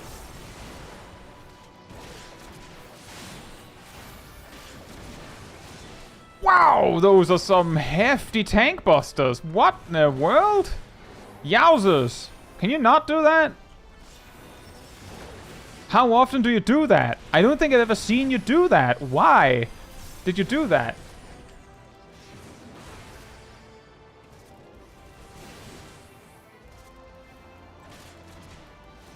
This pull is spicy even with a healer? Yeah, I understand that. What are those tank busters? What? Ow!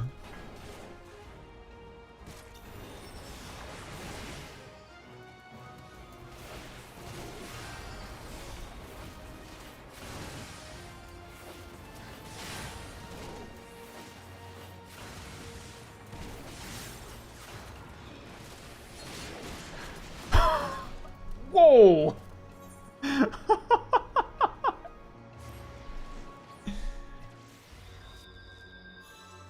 Okay, maybe we'll do those one at a time. It just got space jammed. Just dead. How many GZs can you fit in a blood wedding window? 4, but only if you late weave it.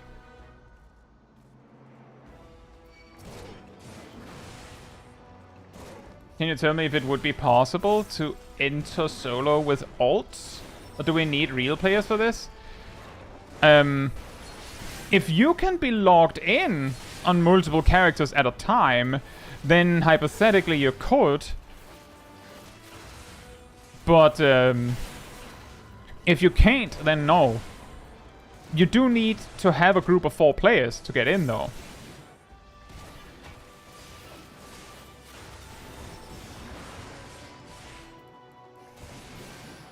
They definitely made sure DPS can't solo this. So only if you have multiple accounts. Yeah. Like, you need to be logged in on 4 characters to get in.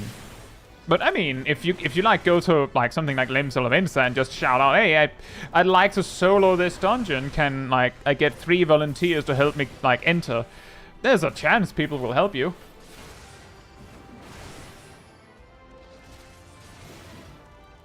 Just for the lols.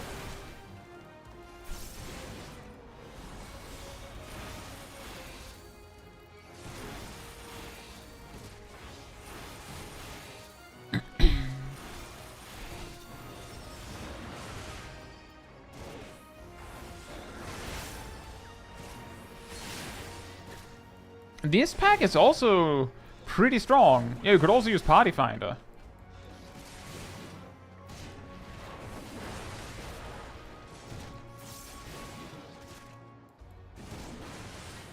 And you'll get 11 messages about how to turn on Undersight. That's also true. There'll be 11, exactly 11 people being like, just use unrestricted. And you're like, if that doesn't work on current content.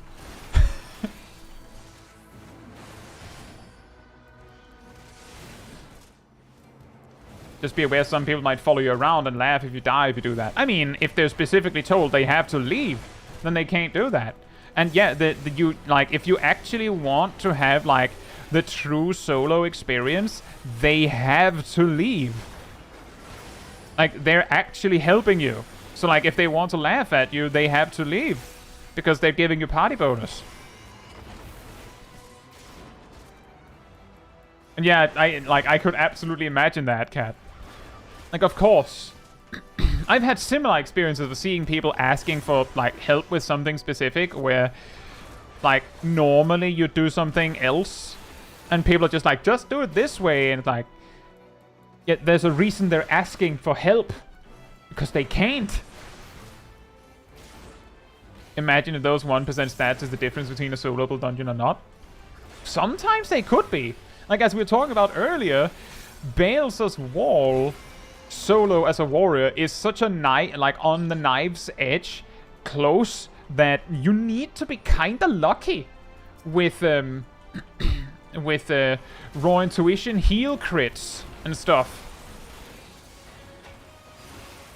to actually have enough healing. And you also need some solid potions and stuff to actually do it.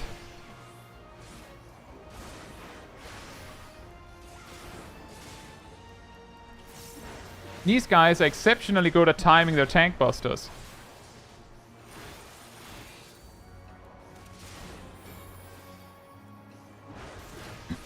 It seems like they're slightly off. I wish I could make sure they are. But I really need to just kill one of them off. Just one. Because one of them is way easier. And if I can kill one, then it's fine if I wipe. Because we've made progress. This is really stupid, by the way. we have Vorka Bloodsucker prog, everyone.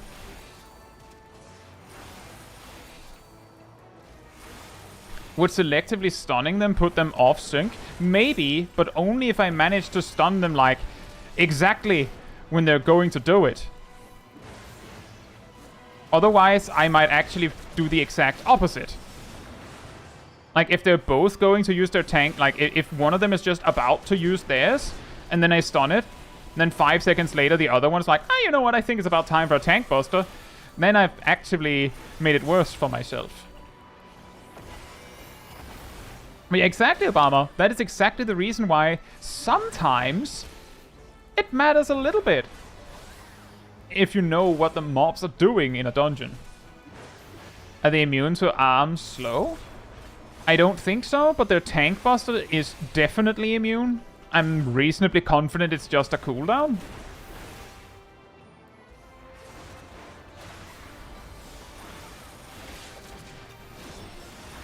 But that is a good point, Brian. I should have used arm's length more on that pull.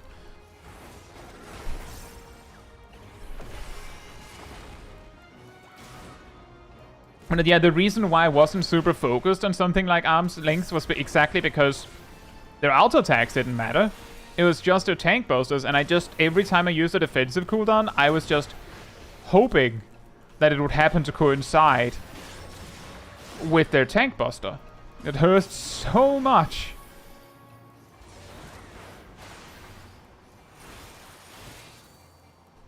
Based on what I've seen, Danjo, they are on cooldowns. Like, as in, if you kite a pack of like 8 mobs, like, for example, if let's say you were trying to solo Aurum Vale and you pulled like a pack of the mushrooms that have tank busters, by the way, when they reach you, they will all punch you and tank buster you. And then, when you run away again, they, like, when they reach you again, they'll punch you and tank buster you. Every time, they will do both, every time they reach you, because it's a cooldown.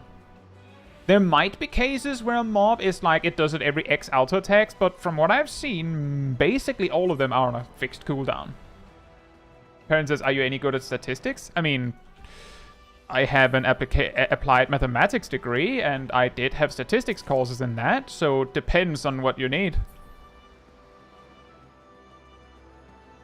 I mainly grouped with someone who happened to go on to get a PhD in statistics, so we might be able to argue that I wasn't that good, but he was very good, and I was good at being a teammate. Who knows?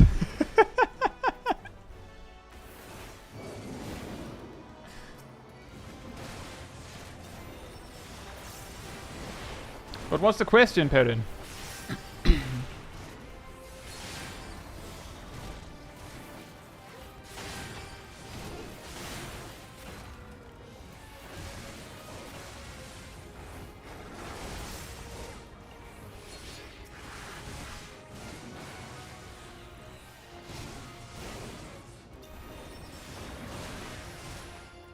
I don't know if I actually had to use Thrill of Battle there.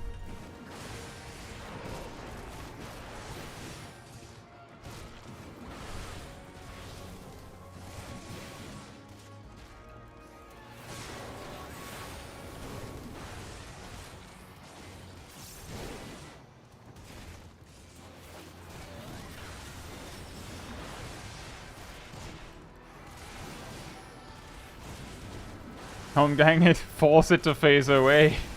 Oh, that could be an idea. Though I feel like that's incredibly wasteful when Holmgang could instead be used to make sure that I maybe survive a hit I wouldn't otherwise have.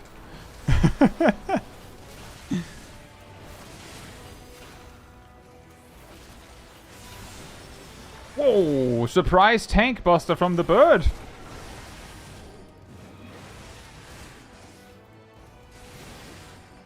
Right, no more cooldowns, now we run.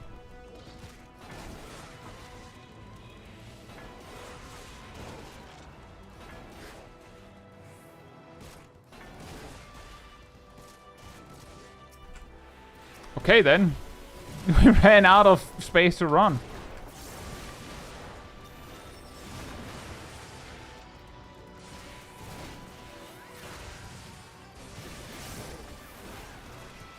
Is my what mathematically correct, Rontom?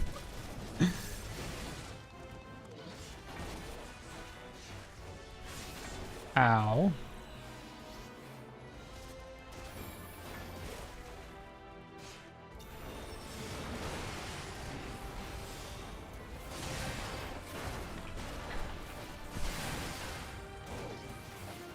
Swift sounds like something a sage would cast. Kinda.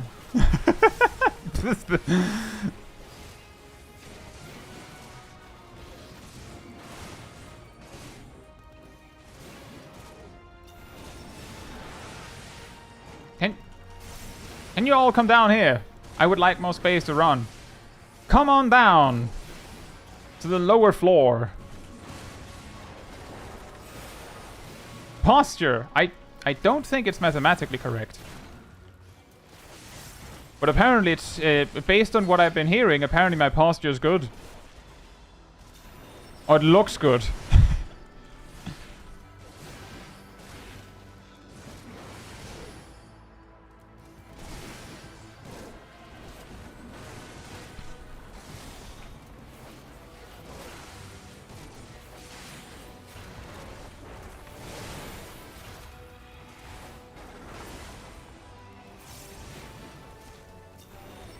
What? Did I kill 3 mobs at once by focusing the bird specifically? Huh? Huh? Was Fire 2 always this garbage? I'm pretty sure it was 100 potency in Endwalker. But when they nerfed High Fire 2 to 100 potency, as you can understand, they had to do something.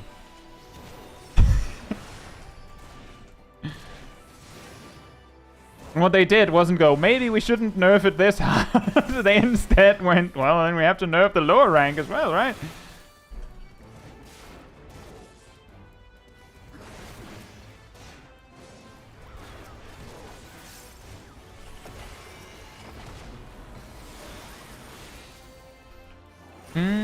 Let's see, there's a Japanese document about speed kills that states that the CLT, what does CLT stand for? Guarantees the normality of the damage distribution, though it doesn't cite a condition like the Lyapunov, which is suspect.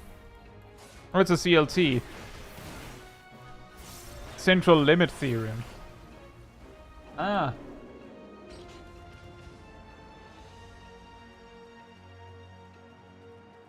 Well, guarantees is maybe a bit much. I think what they're trying to say, just thinking about it just for a second here, I think what they mean is if you do a lot of speed kills and they all have the same kill time, then over enough kills, eventually, like, you'll have the damage distribution will be, like, averaged out, or something to that effect. Guarantees, Like, the thing is that the distribution will vary, right? That's the problem.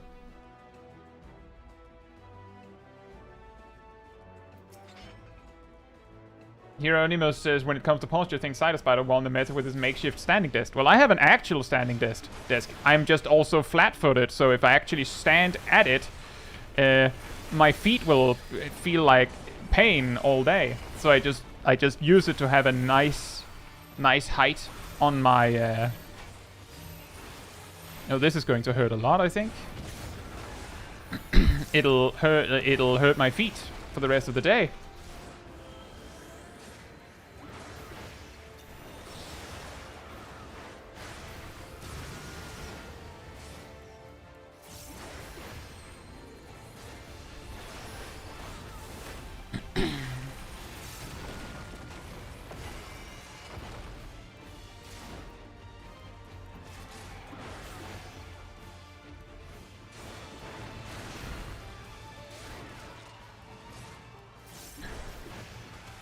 But based on what you're saying, Perrin, what it sounds like to me is that someone sat down and, like, mathed it out and got a little too focused on the theoretical result.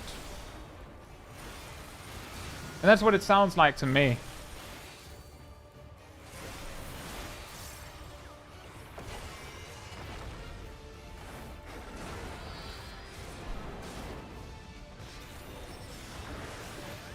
Why does Flare Star make you angry, Tay?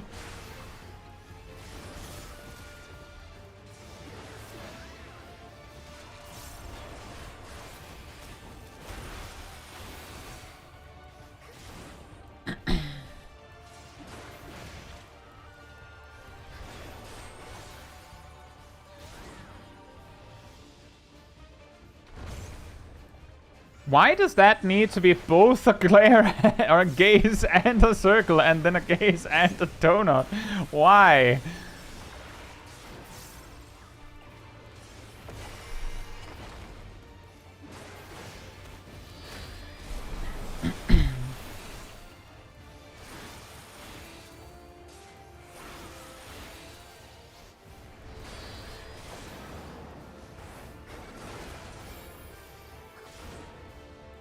Well, the thing is, Ihuykatumu, I think the reason why Flare Star is weaker than Xenoglossy is because Xenoglossy is a cooldown and Flare Star is technically spammable. Like, technically it's spammable. Like, what would be a fair comparison to that? It's not exactly the same, but imagine if Midare Setsugeka on Samurai did more damage than Oginamikiri. Then what's the point of the 2-minute cooldown of Oginamikiri? It's not exactly the same, because obviously Xenoglossy is a 30-second cooldown. But I think that's the kind of logic, the reasoning for why why Flare Star has to be weaker. Because you can... Like, you get one of them per fire cycle. The reason why I guess it feels bad is because how long is a fire cycle, right?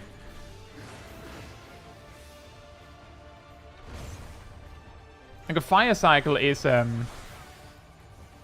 like, with no spell speed, just the fire force would take nearly 18 seconds. Then you also have the paradox, so like now you're up to like closer to 20 seconds. Then you cast Despair, up to 23, and then you use Flare Star, now you're up to 26 seconds. And then you have to go back and fix the ice phase, like a full cycle without spell speed is over 30 seconds. So it feels like it's supposed to have a bigger payoff, because you actually worked for that. Whereas the Xenoglossy, like, that one just, like, mailed it in. It was just like, oh, congratulations, you managed to hold the state for 30 seconds. Aren't you amazing? And it feels weird that the thing that you actually have to work for is weaker, right? I would say I'm pretty sure that Flare Star... I haven't, like, done the numbers on that, but I'm pretty sure that Flare Star is better than Foul on AoE. I think. I can't remember how bad the drop-off is on Flare Star compared to Foul.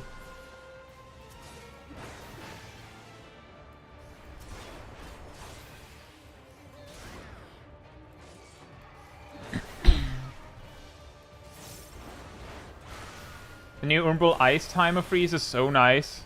For open world content? Yes. I just discovered today, someone told me, the Umbral Ice Freeze from Umbral Soul actually lasts until you leave the Umbral Ice state. So, like, if you're like, oh, it looks like the boss is going to transition to something, like, do, like, knockdown or whatever, I'm just going to switch to Umbral Ice, Umbral Soul, now I'm safe. And then I can just, I don't know, use Xenoglossy a few times while I wait for stuff to happen. But that's actually really interesting.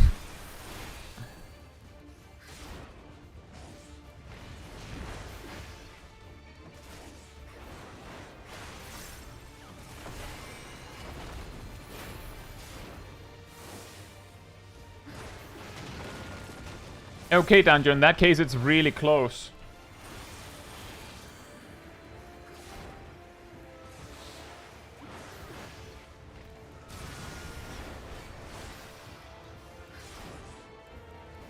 Terran says the issue with stating that the RNG is finite is that it implies you have a proof for it. We assume that it's plus minus 5%, as those are observed values.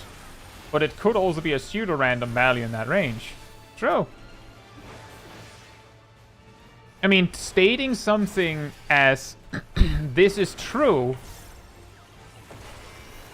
kind of requires, like this, stating something as fact like that kind of requires a proof. Just in general.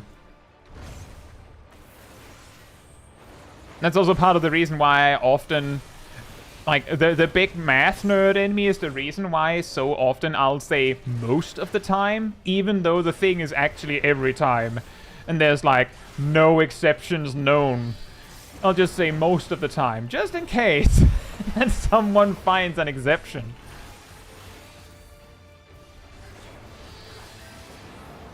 Still funny to me that Flare does more AoE than Flare Star because it has a lower drop-off. Well, in fairness, Flare got buffed to that 2 days ago. The day before, like, Monday, Flare Star was better in that regard. And then they buffed Flare. Used to be 40%.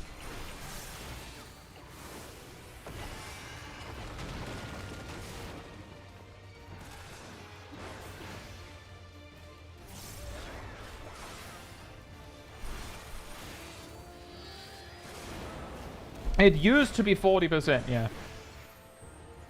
Just 2 days ago. Well, 3 days, I suppose.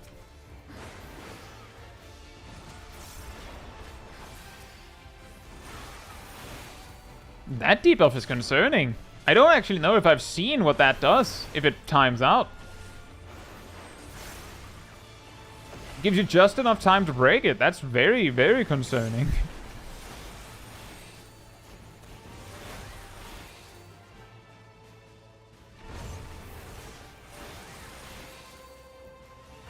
I wish they gave us Bosha Flare Star.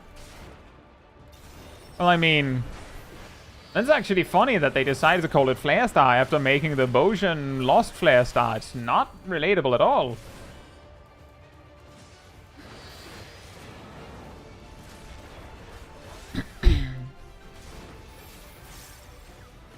Akure says, I still think the fact that we're trying to see if the big payoff is stronger than individual things you do as part of your rotation means that Flare Star is too weak.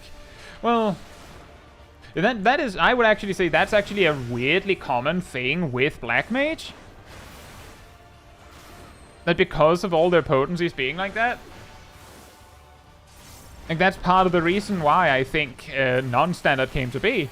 It's because so many of their potencies are so close together that as long as you're casting something with fire, it's not that bad, is it? And things like that. It's not exactly accurate, but yeah.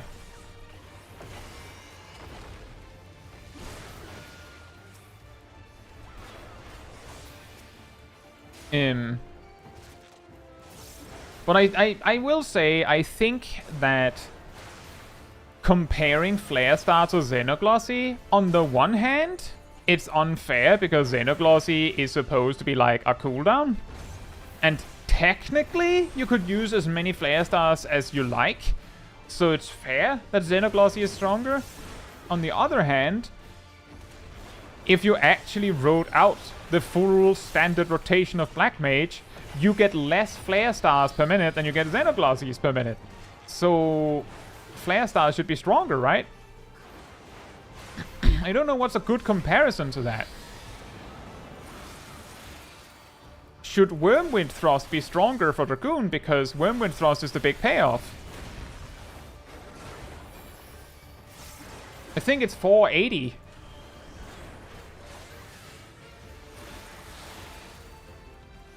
Another one that I think is actually pretty good, which is really weird. I hope I'm not the only one who thinks this is weird. The strongest part of your rotation as a machinist is not your tools. It's, of course, full metal field, you know, with all the guns. And hypercharge. Because hypercharge does like 2000 potency over the time equivalent of 3 GCDs.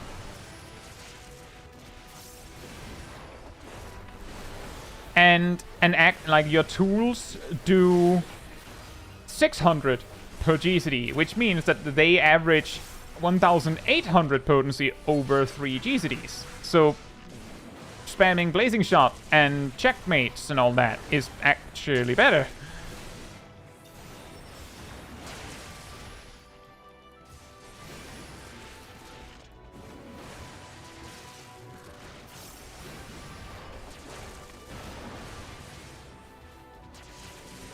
And that's also a case of, like, I would say that, like,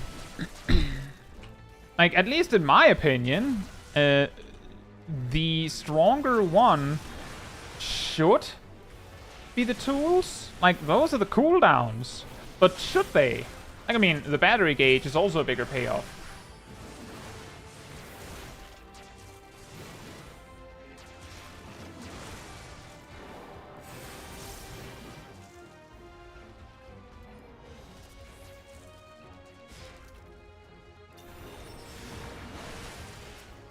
Why are you so spread out? I need healing.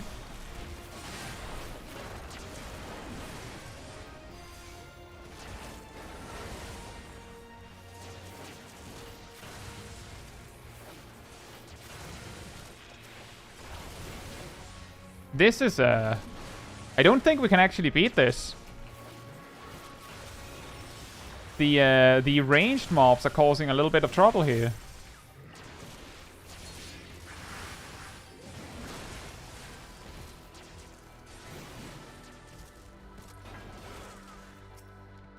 We might have to do it in 2 sets.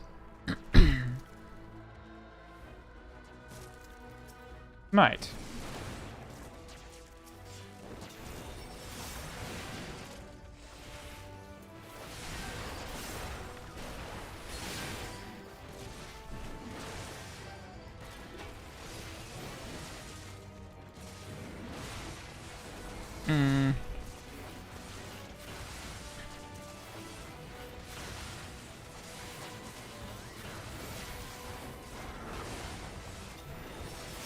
They're also just doing a lot of damage. These guys are, like, actually hurting me through damnation. That is a lot.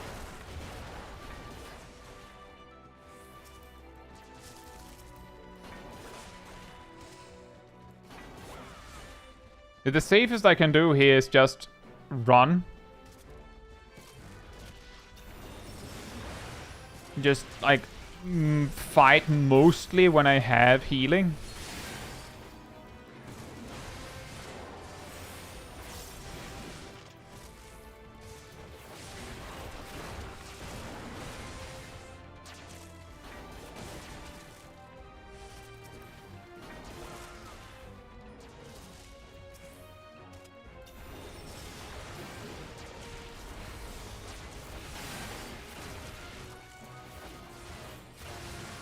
Hey, Jeff.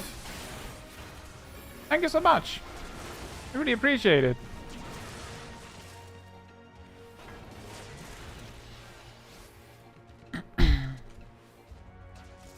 Ow.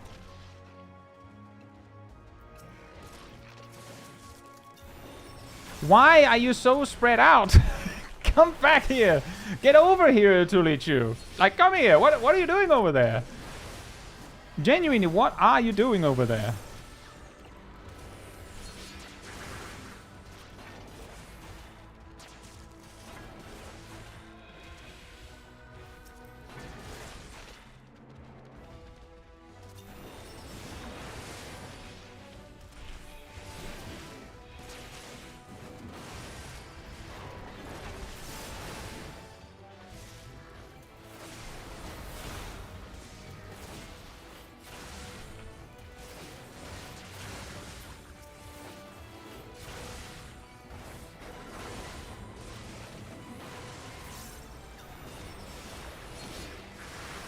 Yeah, exactly, Shaq. So that was kind of what I was looking at. The reason I was doing exactly that was actually more a case of I'm a lot more confident I can survive these guys without the ranged boys.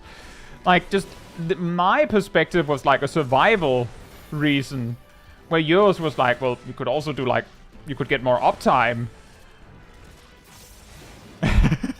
But yeah, I was doing the same thing. It was just really hard to focus them because, like, I'd rather hit something than nothing, and they keep falling behind because they're ranged.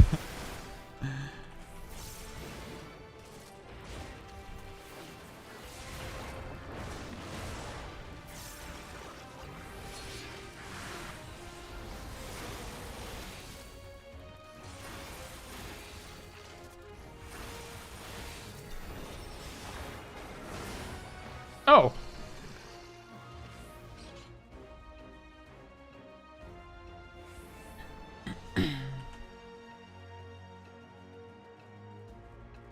Well, the thing is, Danjo, that normally you save, like, if you don't need the mobility of Fire 3, you'd usually just hold the Fire 3 to do the thing we know as AF1, F3, F3P standard, which is like straight out of the non-standard Black Mage playbook.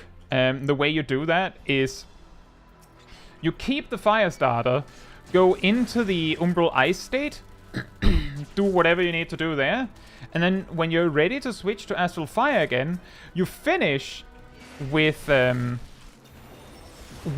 instant cast. I don't care which one. It's probably like something like Refreshing Thunder or using a Xenoglossy or whatever.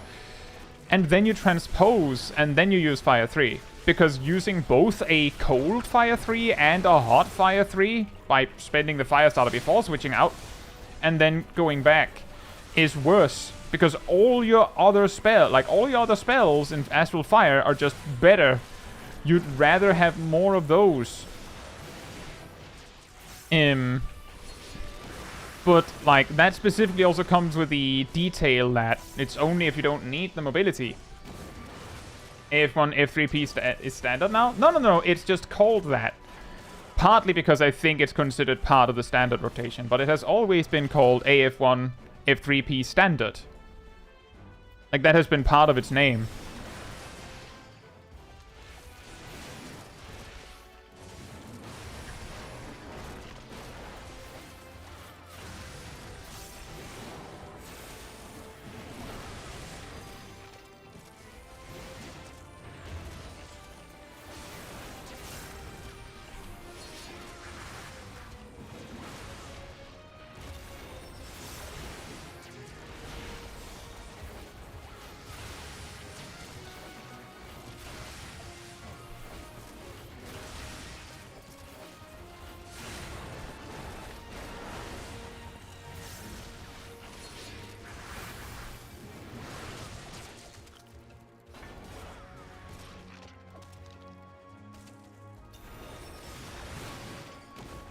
Can any other tank do this or just Warrior? Possibly.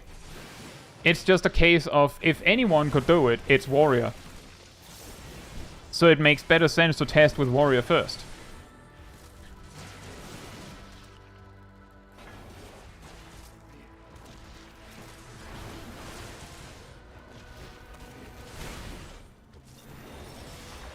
I could have waited one GCD with that, I think.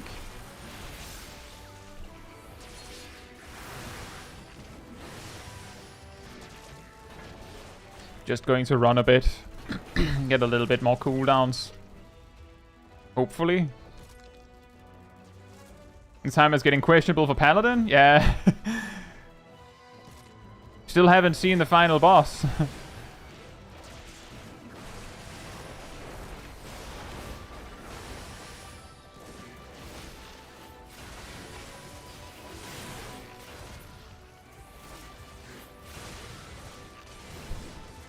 Now it's easier, now they've gotten rid of the ranged mob.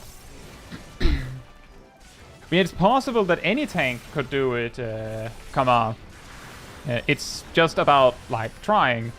But the other tanks have a tendency to rely way more on healing that doesn't scale very well with numbers of targets. Because they don't scale with the number of targets, I'm pretty sure. Right through. Have a nice trip.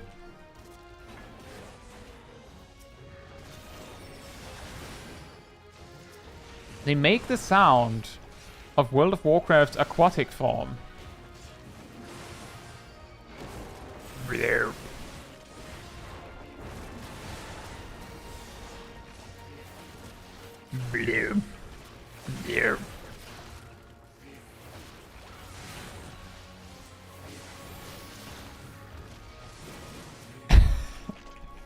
I can't not notice it. I don't know what, like, it's probably supposed to be some specific animal that sound comes from, but it straight up just sounds like, well, that's a druid turning into aquatic form underwater.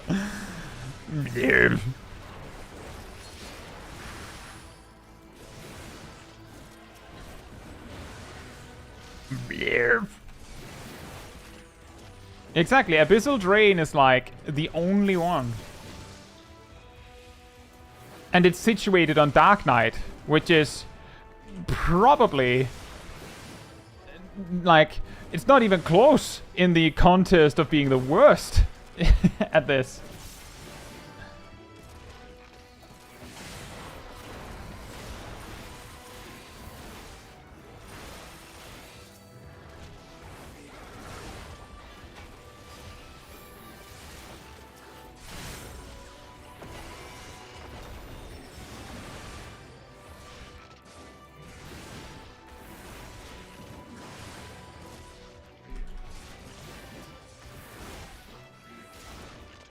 I'm guessing it's you're talking about Flare Star still, Danjo, in which case, yes, I agree. The fair way to compare Flare Star is to compare it to the other fire spells, and Flare Star is better than the other fire spells.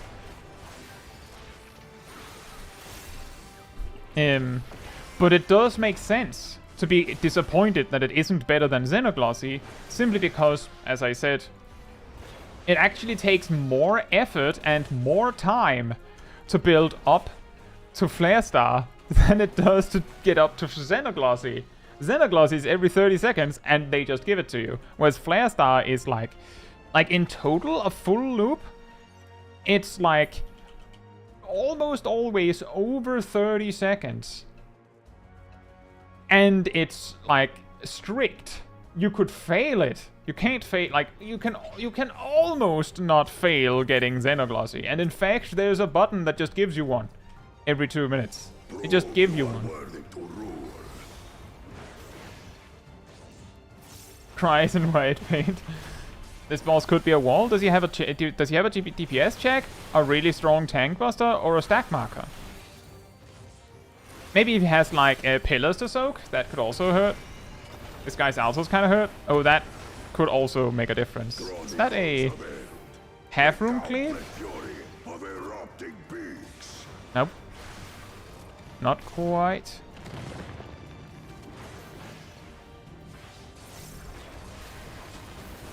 Are you just gonna stay there?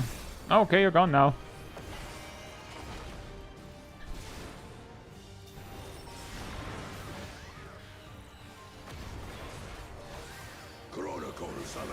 And that's a knockback. I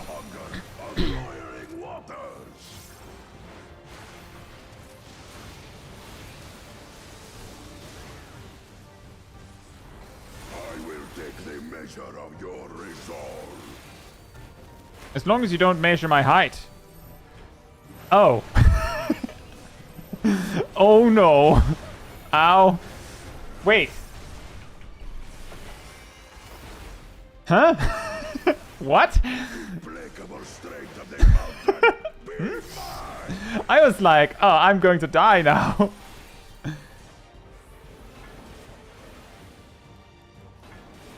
Bro. Don't cheat, man. I had that one.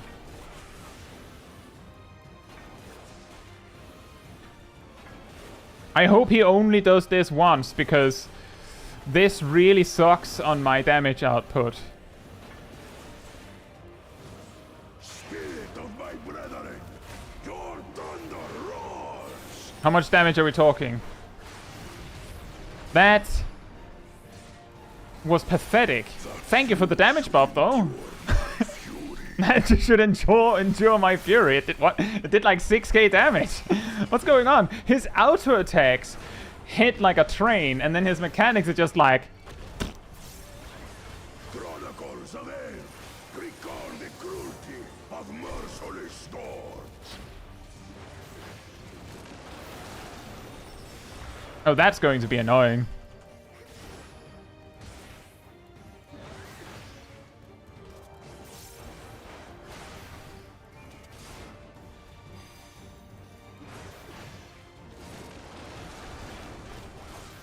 That also hurt a lot more.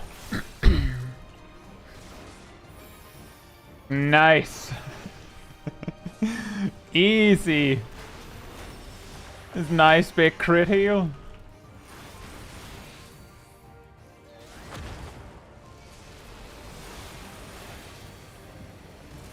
I also just want to highlight here for a second that I had 11 damage buff stacks and my Fell Cleave did like 20% more damage? Like 2% per stack or something? Wow, what a damage buff. That explains why his doesn't hurt that much. And we split them sort of evenly. Oh, again? I don't have all of my cooldowns. How much are we? Ow. No, it's only 3. I've been, like, conditioned to expect 4.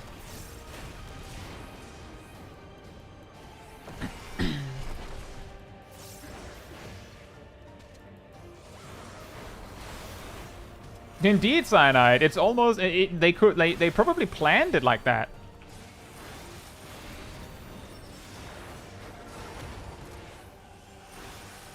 Like, on one hand, every job being, like, burst on the 2 minutes means that an encounter designer could design to, like, screw you over and put the hard boss mechanic right where you don't want to see it. But it also means that they could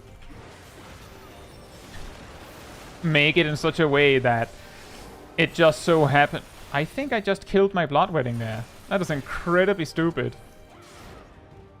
But they could make it so that specifically the time where your burst happens, a really, really complicated mechanic comes up.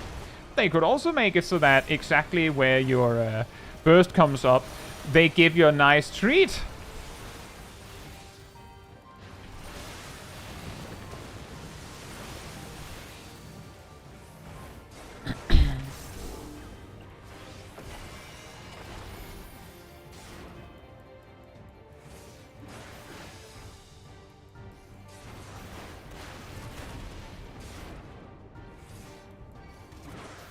And yeah, that's true, Zab. If you have a decent group, you just need one person like standing goalie on like each quadrant of the buff to grab all the orbs, and you're fine.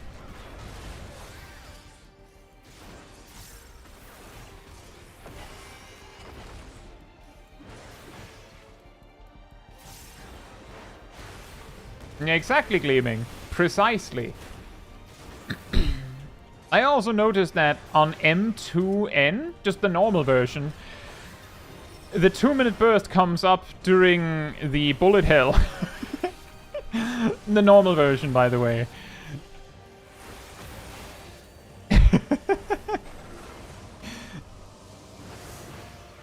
Like, that's fun.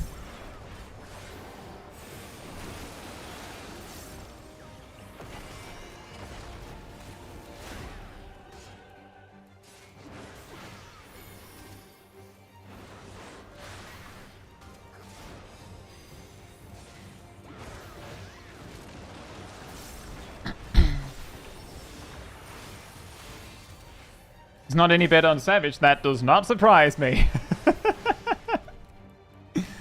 Also, I feel like I've been fighting this guy for like 30 years.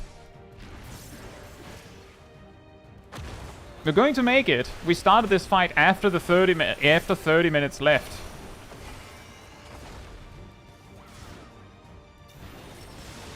Uh-oh. That's not good.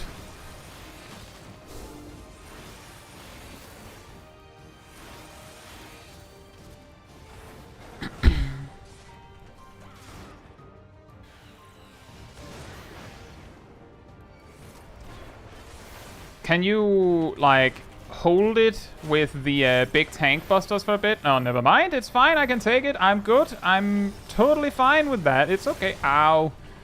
Ow. Ow.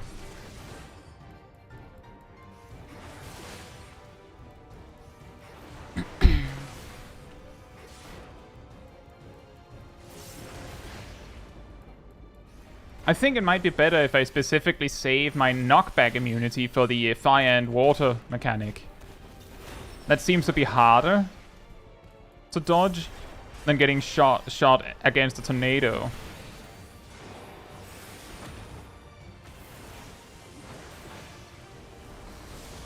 I should have waited one extra GCD with Shake It Off there.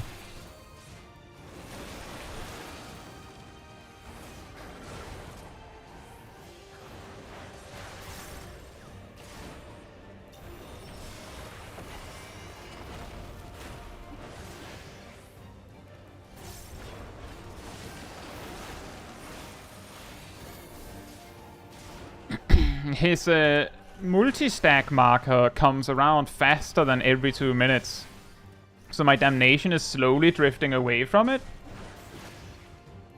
That might become a problem.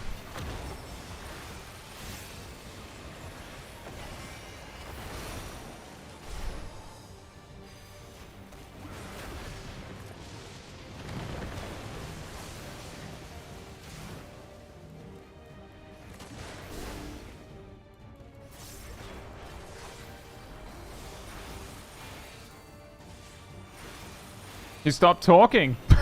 He did. He ran out of things to say.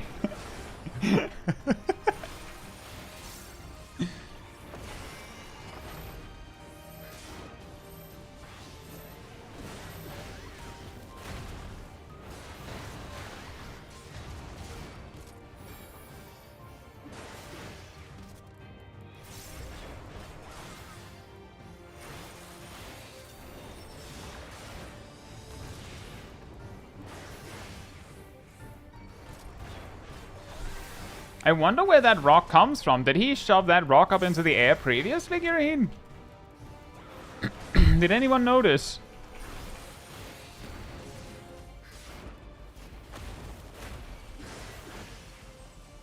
And that is an interesting point, Shakhtar.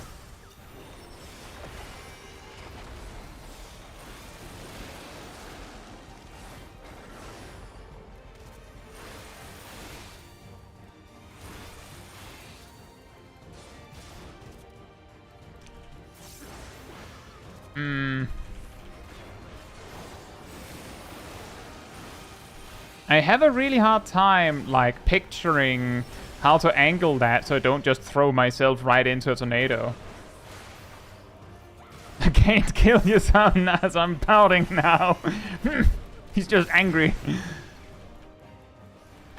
That's a ghost of the rock you kill before you fight Titan.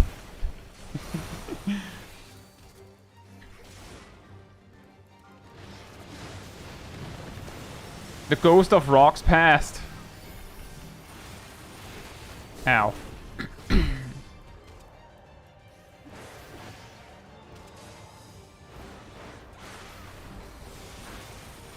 I only prepared a few history lessons for this fight. I didn't expect it to take this long.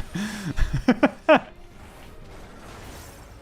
ran out of things. Why are you still alive?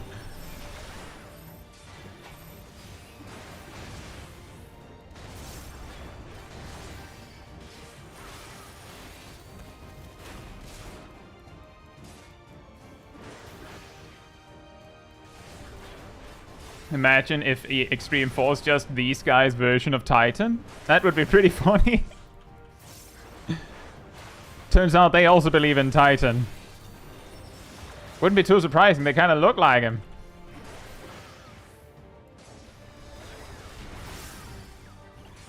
Oh, that was when he threw the... No, he threw that. He didn't throw the rock, never mind.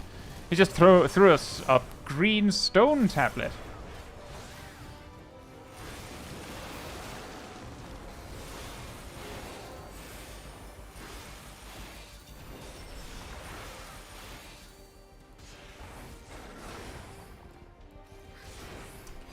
Whatever. I probably didn't need it because inner strength just ended. Whatever. I don't care.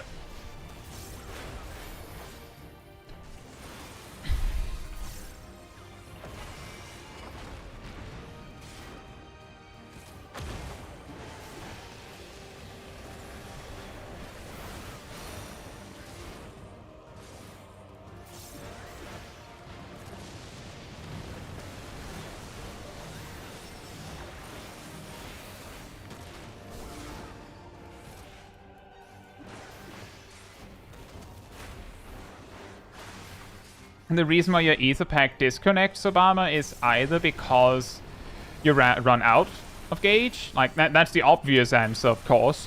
The more likely answer is it actually has a maximum range, believe it or not.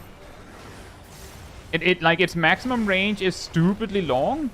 But what happens if your target comes out of range is that your fairy just kind of stands there, dumbfounded that someone actually managed to do it. And then you basically have to manually cancel it for her to go, oh yeah, that's an option. And yeah, also that, if you ask your fairy to use any other fairy action, she'll be like, well, I have to cancel this then. And that's the third possible option. She can't do both.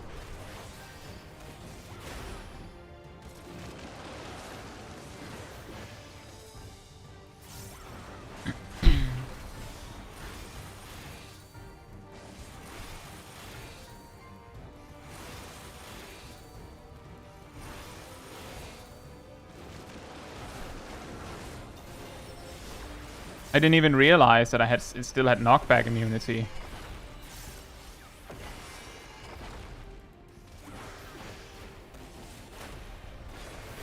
So I was waiting to knockback cancel it only for nothing to happen. I almost died in all that waiting.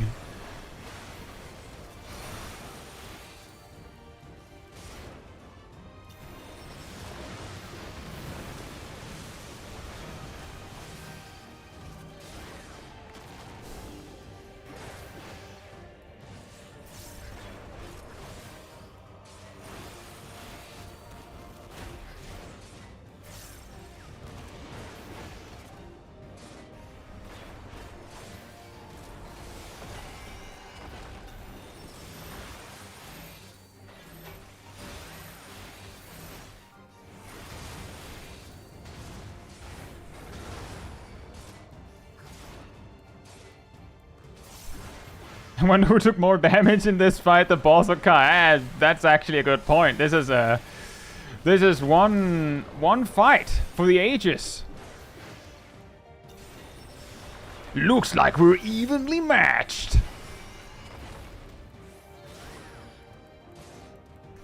Has this fight gone on for 15 minutes? This is what I mean with I need all that time earlier in the dungeon because I don't know how long the final boss will be. And it'll almost certainly be an eternity.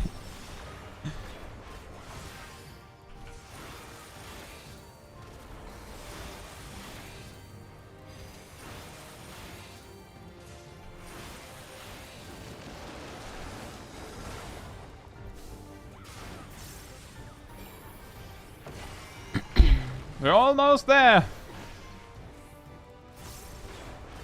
One eternity later. You assume this is using synced gear? I'm just wearing what I have. It's straight up just wearing what I have.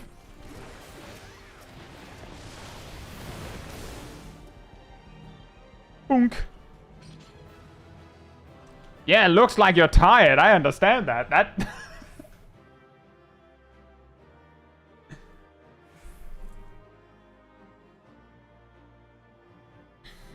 Samuel says, I can't see how Maul Skull will be possible considering the stack damage output. That's a good point. But that's something we'd have to see. Like, that boss...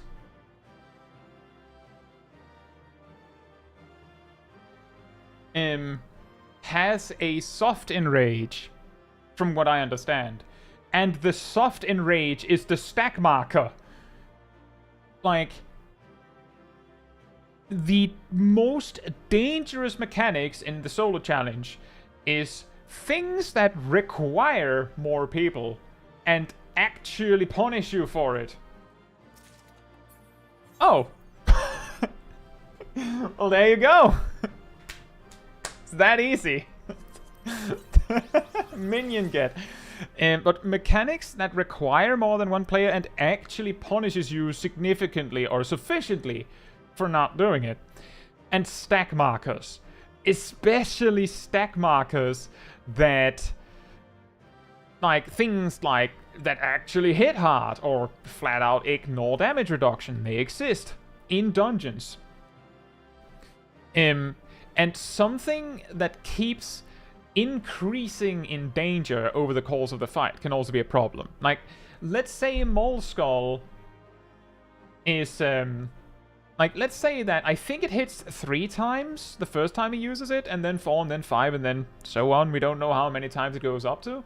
But let's say that it already requires me to go like, okay, I need damnation for this. Then I have to hope that it happens at most as often as every 2 minutes. And if I need that on the first roundabout, then the second and the third and the fourth and the fifth will hurt way more.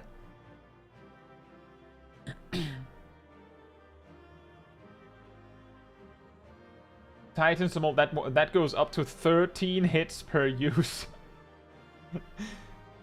He has 2 of them. The stack tower and the one after knockbacks sometimes.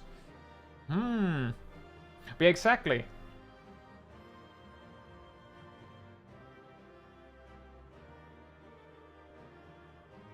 Exactly.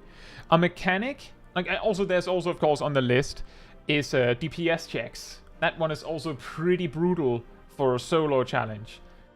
But those, like, those almost feel like there it wasn't the warrior that was insufficient in defense.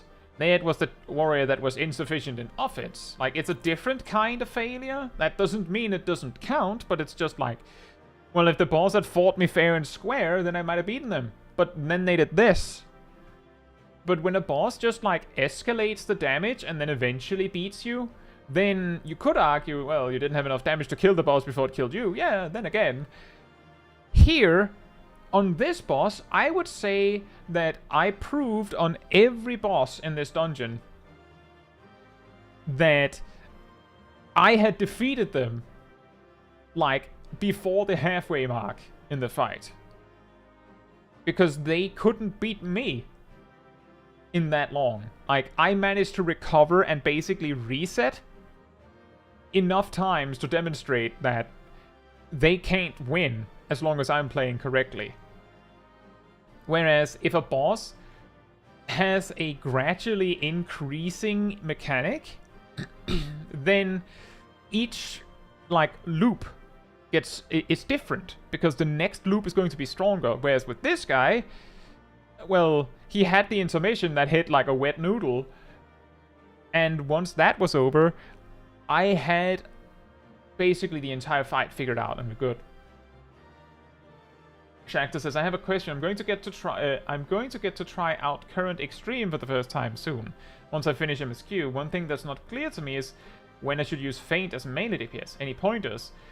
If the boss is going to do a raid wide, that's actually a pretty good starting point. Then, if there's 2 melee DPS, you might over time either talk with them and figure out when they do it, or you'll figure out when they do it. And if there isn't 2 melee DPS, which is a possibility, then you will probably figure out over time that if you're using like feint on one raid-wide damage mechanic, and then like a later one comes up that hurts more, and you're like, well, I don't have feint because I used it earlier, then that's your sign to go, well, then maybe you should skip the first one. But essentially, raid-wide damage, or if like the tank is taking like a stupid amount of damage from something, and they need the help, that's extremely rare if it ever happens, but if it does, they would probably ask for it. Like, you would know if they want it.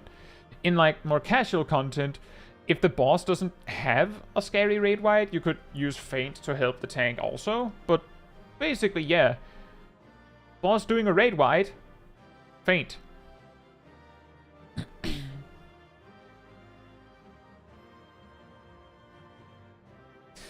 Yeah, like I'm trying to be a little bit vague because I don't know if Shaxa has actually done the normal trial or if they're planning, like, what their plans are for the extreme. But yeah, specifically in the first extreme, there is a mechanic, I believe it's called Tulu Disaster. And the last hit of that, just like on normal, on the extreme version, it also applies a permanent dot. So you'd, if you could reduce one thing in that fight, just one, then probably the best choice is that one. The problem is that that mechanic, like, it casts the spell, and then over, like, 20 seconds, it does the thing. So I don't even know when you're supposed to use feint for it to snapshot. Hey Chester, hope you're doing well, and hey Kylan, I hope you're doing well as well. Thank you so much, and yeah, I can say liking the stream does actually help, so thank you all so much. Harcry also has a very good tip. Ask your healers which parts they want. Like that is generally just a really good tip. The reason why I'm being more like, well, you'll figure it out, is because there's a possibility that like they'll be like, I don't know. Like they have their big chart of when they use their cooldowns, and then this random melee DPS comes over and goes, where would you like mine? And the healer's like, I don't know. At a point where we need it.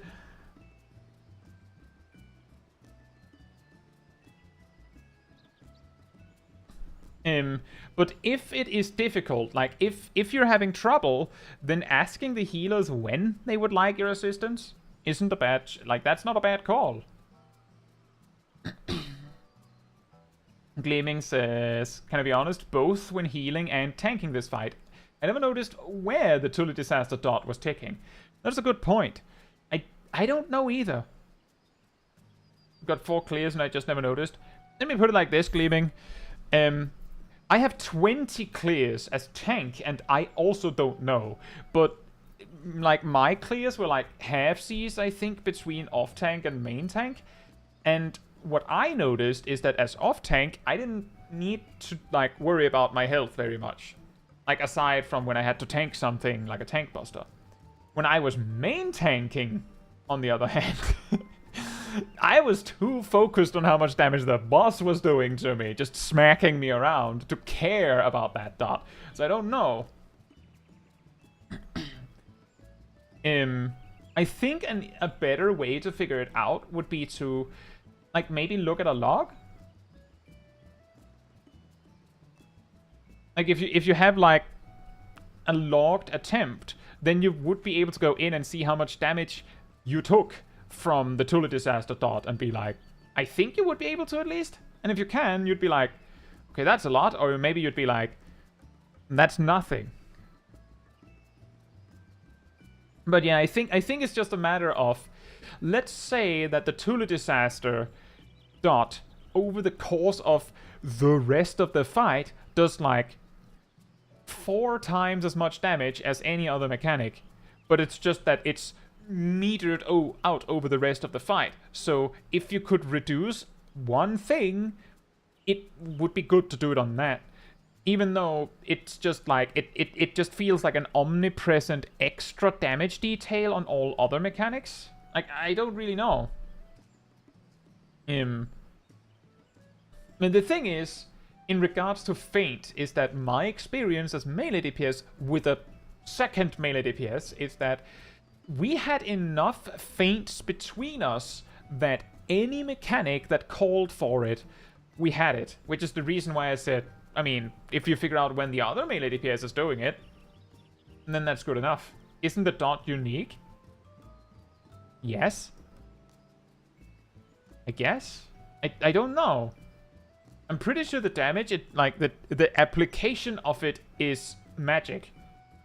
And the key here is that once the dot is applied, it has snapshotted and you can no longer reduce it.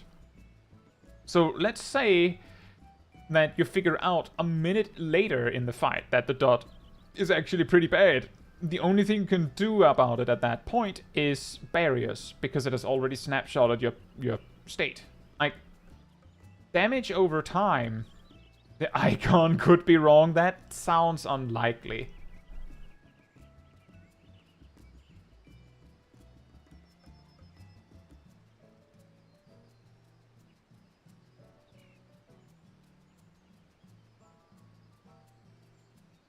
Also, hey, Dark Zero, hope you're doing well.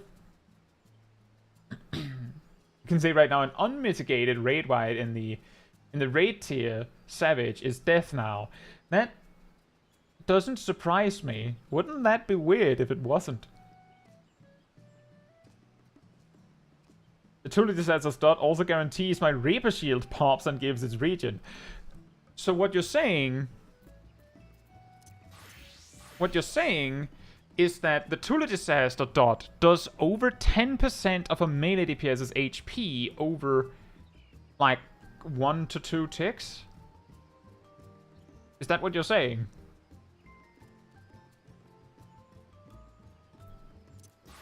Not that fast. But I mean, I'm pretty sure it ticks every 3 seconds, doesn't it? It's a dot, right?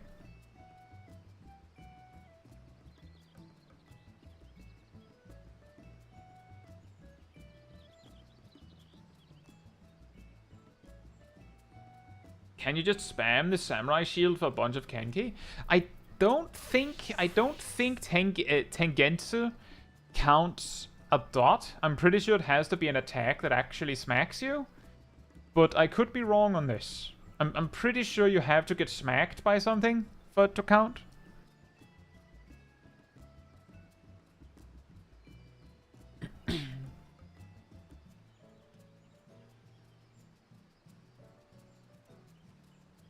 Exactly, when hit, I'm pretty sure means an actual hit, not a tick or of a debuff. Yeah, I agree.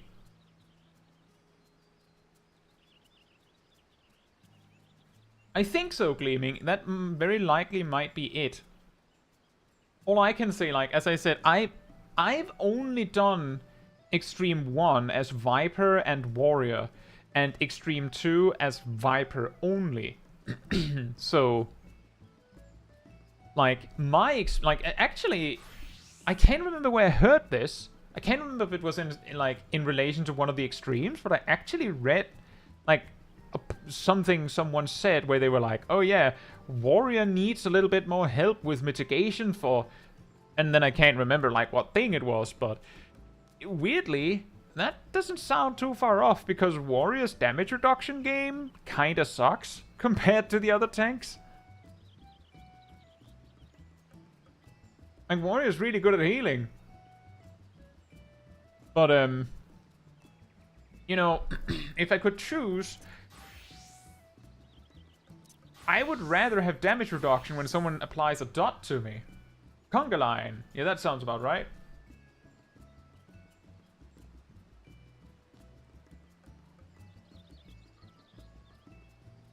And that's also true, Hagrai. Like... Samurai can, like, if they think about it, they can get their... they can probably get their cooldown off almost all the time. And I just just real quick, want to reiterate, everyone. Tengensu is a 15-second cooldown. Like, it's as short as TBN, right? It reduces the damage taken from the next attack by 10% if you're hit within 4 seconds. But if you are hit within those 4 seconds, then it gives you 10 resources, so, you know, like the value of about 100 potency of damage. It heals you for 600 cure potency over its duration of 9 seconds, and during those 9 seconds, you also take 10% less damage. So, like, Samurai has a cooldown that is like, it's not quite a tank defensive, but it's actually pretty close, don't you think? Like, if it had been 20%, if it had been 20% and the cure potency had been like 300 or maybe even 400, then this would have looked like an actual tank cooldown. Because, like, if it had been 400, then it would be 1200 cure potency over its duration. That's like rivaling Holy Sheltron and, like, Raw Intuition on a single target.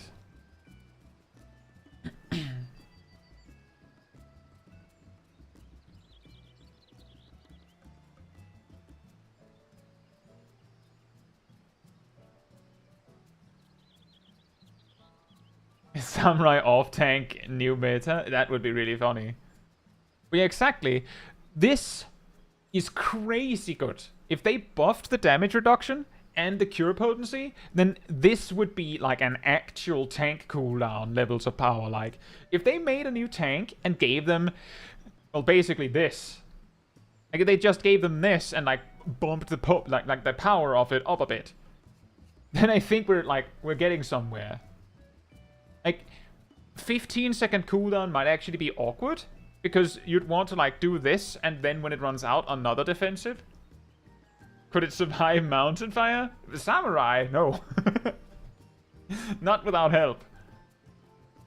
Let's see, Conga is incredibly easy on Warrior. It might be a bit spicy after Regicidal Rage, depending on how you mitigate that, but there's more than enough mitigation for Conga, and that also makes sense. What I noticed doing Extreme 1 as a tank was that it felt like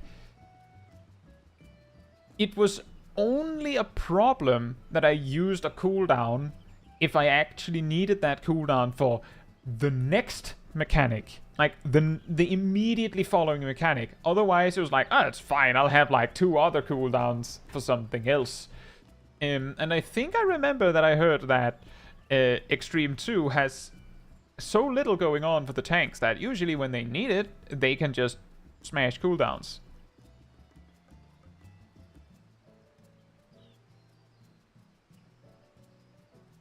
It's almost regular Sheltron. I believe regular Sheltron is... it's 4 seconds, sorry. Then it upgrades to 6 seconds. And then it becomes Holy Sheltron. Is Mountain Fire normal? Nope. I believe the fire state isn't in normal because... well, Valley Amanda isn't in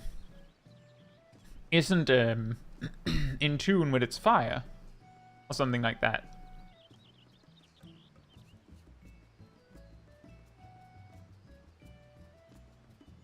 Because that's a tanks and bottoms metal on duty support. Let's see here. Yep.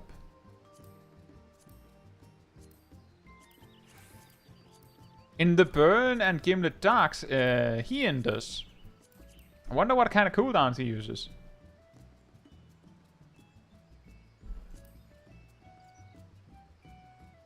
I think the funniest one is still this.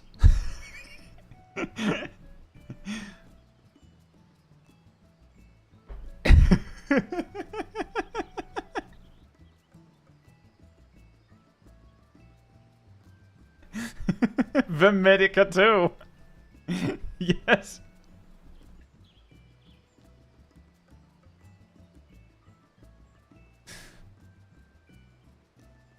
I think I remember.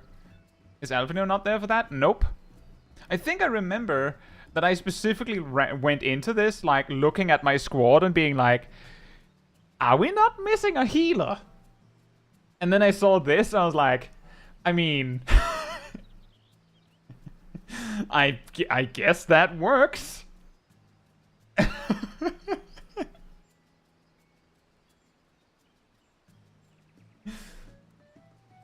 But I did exactly, I'm pretty sure I looked at it, was like, well, we have just about 7 people, don't we? Like, weird how everything's just, like, coming up Millhouse here with exactly 7 people in the area that can fight. What a coincidence.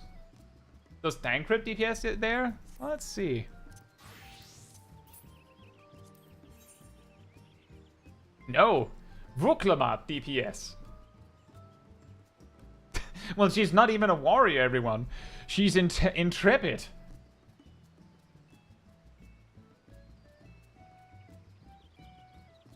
The first 2 dungeons having red Alphino and green LSA was wild? What? Excuse me.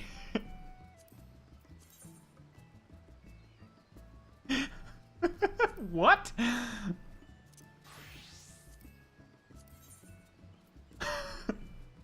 DPS Sage.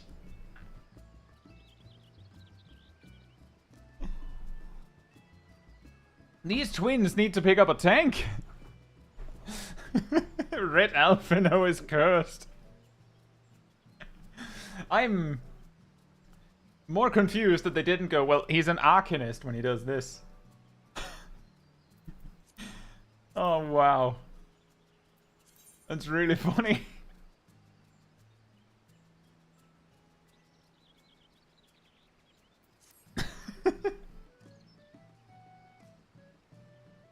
What does he do? Does he just cast doses more?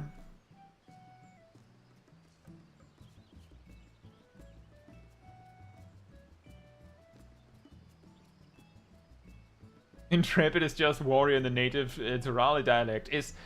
Well, I have to say, I just want you all to know from the solo duty, if I recall correctly, she has Primal Rend as a filler rotation attack. I'm just saying, can I have what she's having?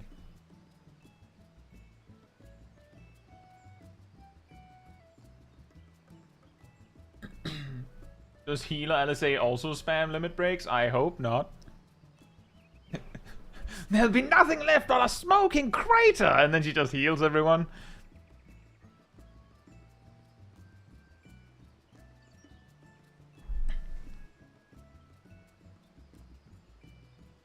Zero has Communio as a filler, and it's blue. Well, I guess she doesn't have Enshroud, does she? Wouldn't that be weird? If she actually used Enshroud?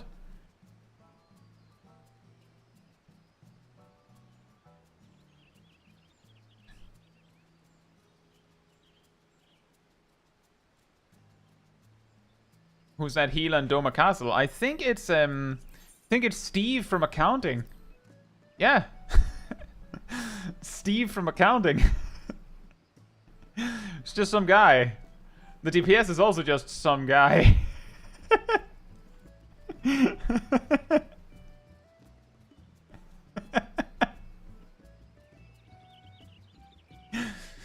They realize, well, we don't really have anyone else here, so that's actually even weirder. Why didn't they just have Caetsu DPS as the as a samurai here? Huh? Caetsu is actually like that guy in your group who's like, I know how to tank as a DPS. I have decided that I am a samurai tank main. I know that's unorthodox, but I can do it and I'm good at it. I don't want to do anything else. But samurai is a DPS. It's not to me. It's a tank. I'm an evasion tank. Exactly. If I was just go to like the local village, like, hey, any healers? Also, do we have any extra DPS? Don't you have? No. Don't you dare tell him that he's going to like. He's going to pop a blood vessel. You don't even argue with him on it. He says he's a tank. And he uses this bot as his reason because of the Tengetsu discussion earlier. Look! Tank! Well, that would have worked better if it wasn't for the simple fact that Tengetsu is learned at level 82.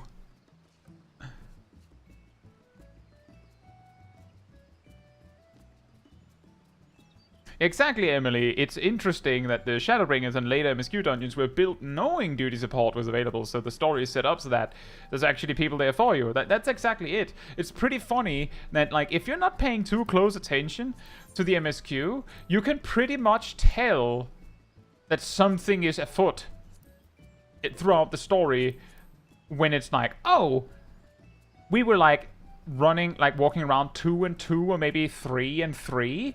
And then suddenly player 4 waltzes in. I wonder if there's a dungeon coming up. Bam! Walker Zoma has been unlocked. Weird. And then you're like walking up like, I think it's about time for trial, isn't it? And then like 4 more people roll up. Like, like it's a little bit like in a cutscene getting dropped down on a perfectly square arena. And like, is this where the trial is taking place? Boom! Trial has been unlocked.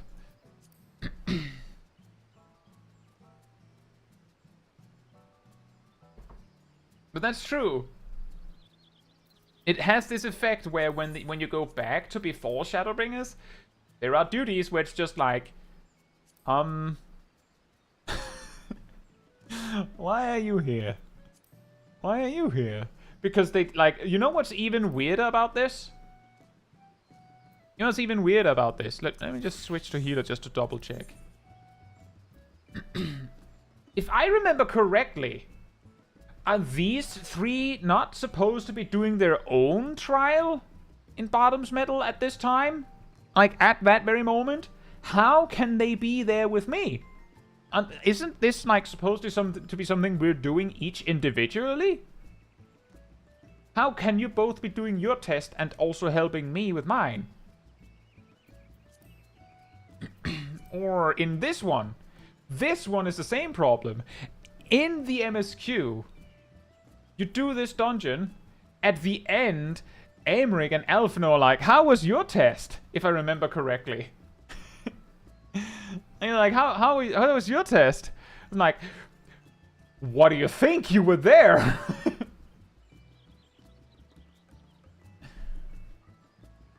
They were, but I think that was kind of changed when they introduced the duty support for it. I don't know if they changed the dialogue so it goes differently, then that's fair. But I specifically remember that both this one and this one, they specifically are like in the story, you're supposed to be like not together. And what I do know is that this one, they've changed in the dungeon. In the dungeon, before they changed it and added duty support to it, the group, like the squad, was there on the ship helping you at the start. And then, like, they stayed behind to defend the ship or something. But because you can do it as duty support now, if you did, then those NPCs would be missing. So they've just removed them.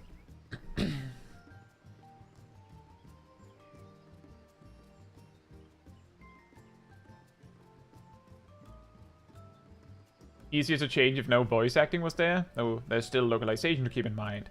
Exactly, I'm pretty sure that there's no voice acting in that part.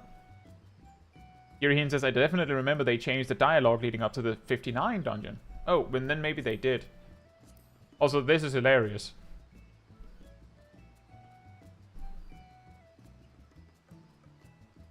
Dungeon says, I actually like that much more than filling with people who only came over because you need people for trust.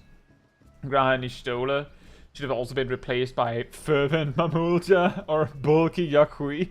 That's actually a good point. Like, that would make it a little less, like it feels a little less gamey when, when stuff like this happens. How does the frog tank? Probably with great difficulty and great gusto. But it does feel like when, if they're going to have a trial like that, it would be nice if they had just had those 7 people in the area for a while. Because it does feel like in this case that they do stuff like, oh, there's a dungeon coming up. Incidentally, Scion number 3 came by. Like, exactly in time. Like, they should have showed up, like 5 minutes earlier, at least. Frog might be dodge tank with toad oil. Oh, yeah. Exactly, Kirin. Trial with duty support comes up and the Smash Bros. Ultimate theme starts playing. Because everybody is here.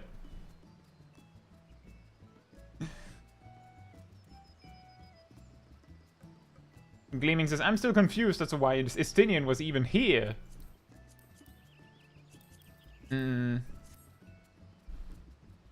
Yeah. Well,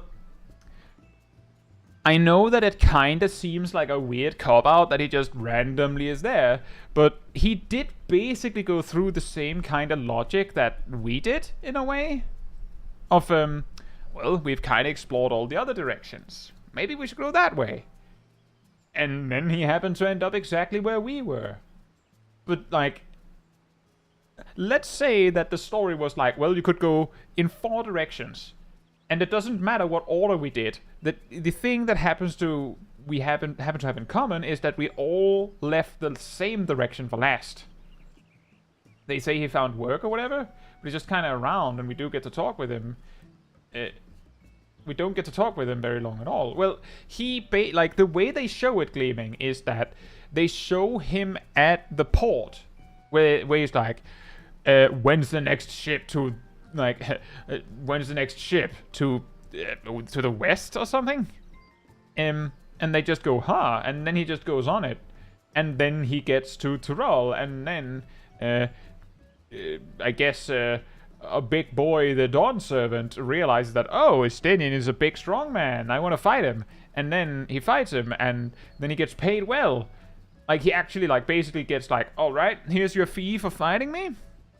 Meanwhile, we get like 7,000 gil, like all MSQ quests give or whatever, if it's even that much. And now, like, Estinian is kind of, like, good on money as a result, I guess.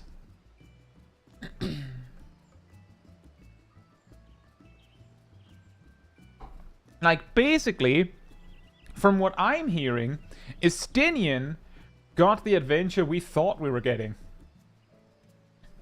Because he just came here.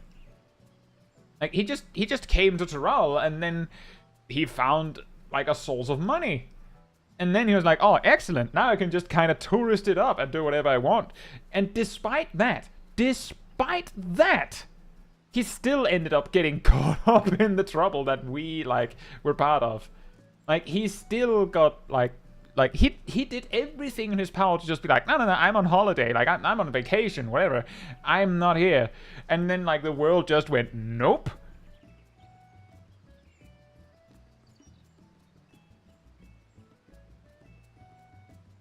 Exactly, not from Earth. Like, something like, I've been east, let's try west. Gleaming says, I love the guild rewards from MSQ because 99% of the time, they just come from nowhere, because that's actually really true. Like, you talk with someone, they're like, thank you for saving me. Quest complete. And it's like, here's 50 bucks. Next quest. Alright, you need to escort me to safety.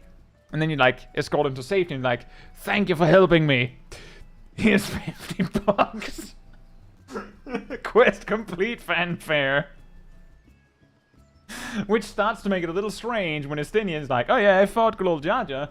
He gave me like $200,000 for fighting him for 10 minutes. And you're like, yeah, I did that too. And you know what he said to me? Oh, thank you for the fight. Here's $50. You're just like, why is it always 50? Specifically 50.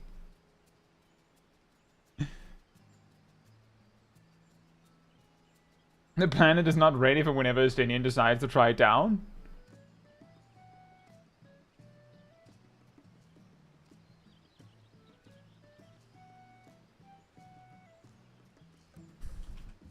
Well, I will still say, I don't care. Dragoon still can't do 8 Star Divers in a row, and Estinian can.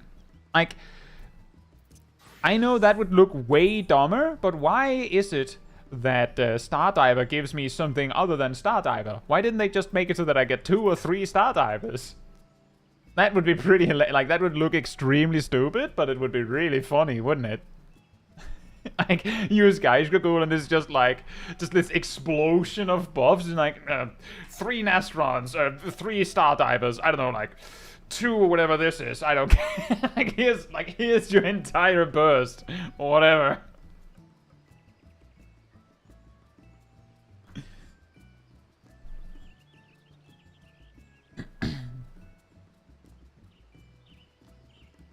Also true, Daniel. That makes some sense, at least. You must enter the electrosphere. Then you go to talk to the enemy queen, and she's like, welcome. Here's $50.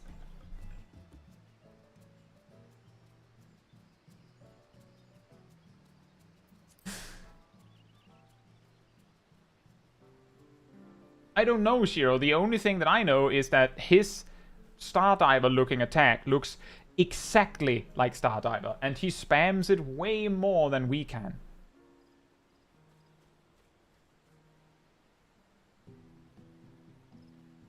Obama says, I feel like the game consistently treats Estinian as the second strongest Scion. I think Estinian is like the player character if we were allowed to talk more. Except, instead of being allowed to talk more, they just make him not interested in talking as much. Like, he's basically the second meathead in the group, and we're the first one. And I know that some players are probably really annoyed that the player character is basically treated like a beatstick for the actual story characters to use. But part of the problem is that if you actually had more agency, you could actually affect the story. And that's really difficult in this way with an MMO. I leave to you that which I have seized. Also give that adventure over there $50.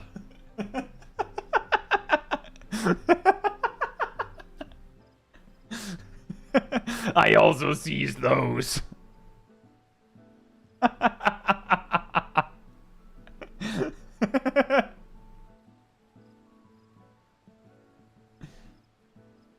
Aerodel says, there is a role quest where we see our character model talking a lot and it felt really uncanny. And yeah, part of the problem is that often when they have the player character talk, they either just basically go, oh, Warrior of Light, whatever happened here? And then the Warriors of Light is like, and then like screen fades to black, screen fades in again, and it's like, presumably you explained what happened here in whatever way your character sees fit. You can imagine that in your head. And part of the reason is that if they actually decided what you said, it would be like stealing your character, right? And like choosing how your character is. And that's also why often they don't give you very many options. You're very good at looking like you're talking. Thank you. And also that, Emily, pretty much all dialogue options in the game are yes, yes, and yes. Or no, but yes. Or Actually, they've started getting better at this one, because they've started making it, yes, not really, but okay, and you don't care if I say no, do you? And that one also applies as yes.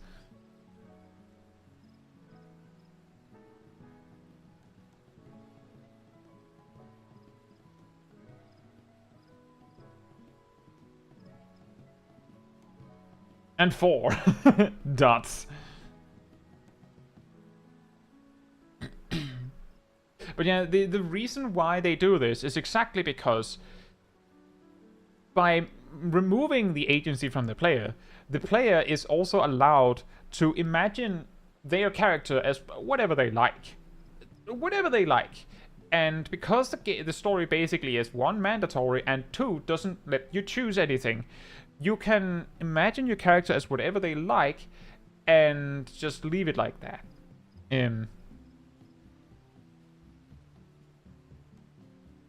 But there are cases where it feels like you're forced to choose an option that you wouldn't want.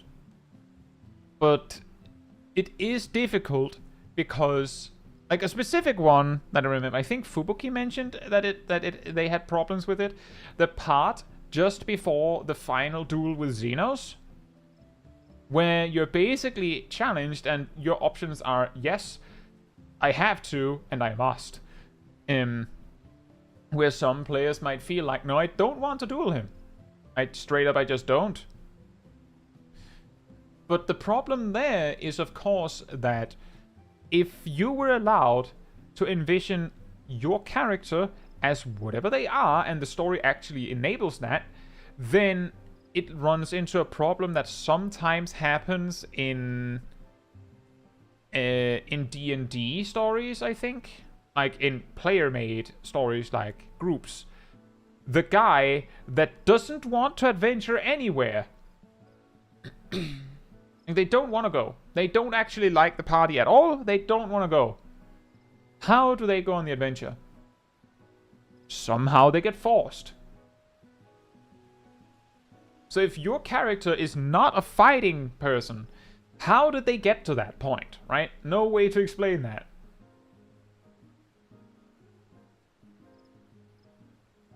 And yeah, exactly, Gleaming. That's true, I agree. But yeah, basically that's what I'm getting at is that some points in the story, the storyteller, you could say, basically has to go, and then the Warrior of Light fought the bad guy. And then the player's like, no, I don't want to do that. And then the storyteller just looks at you like, but then you did anyway.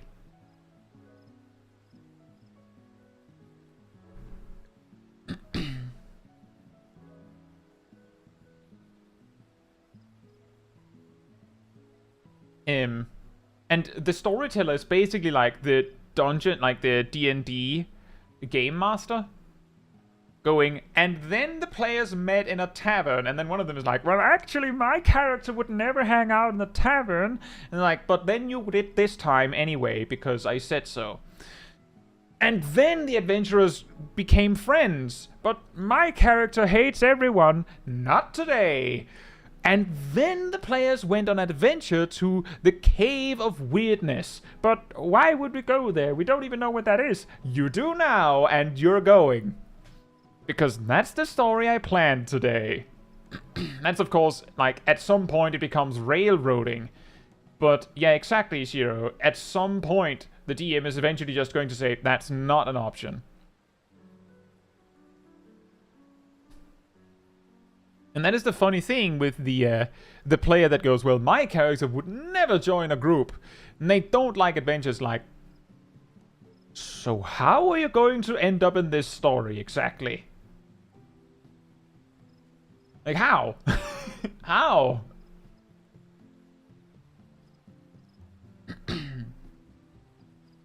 But yeah, just to summarize what we did today.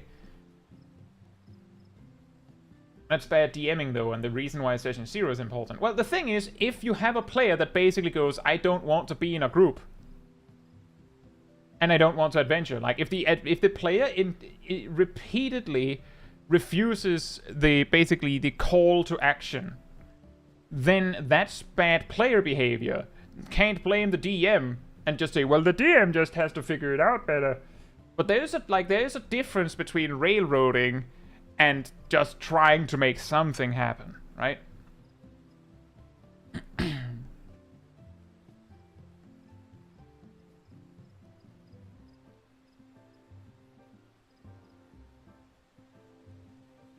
And yes, that is true. That would probably be revealed in a session 0. That's true. Anyway, what we discovered is that, yes, Ihuykatumu is soloable by a warrior who needs 3 DPS players. You can just solo it. It's that easy. It took around 68 minutes, and I think the longest part of the dungeon was the first third, because the trash packs took an eternity, because they were forced into sets of 3. We also wiped to the 2 dinosaurs. The first boss was not hard. Hilariously, it only does the suck mechanic twice, because when it's done it twice, it has actually removed all of the trees on the other side of the arena. There's nothing left to suck. The rest, I think the third boss was really long. Like, it was just really chunky. Vokozorma was also soloable by a warrior. I think it was, the second pack, well, no, the first pull after the first boss, the second pack had tank busters that hit so incredibly hard that I was basically forced to split it up in 2 pulls. And the rest of the dungeon's AoE pulls were actually really strict because of, like, just a lot of random tank busters in the pack before the second boss, and a lot of ranged mobs in the ones after the second boss. And the final boss took like 16 or 17 minutes, and we finished with like 78 minutes spent, like 12 minutes left. It was incredibly long.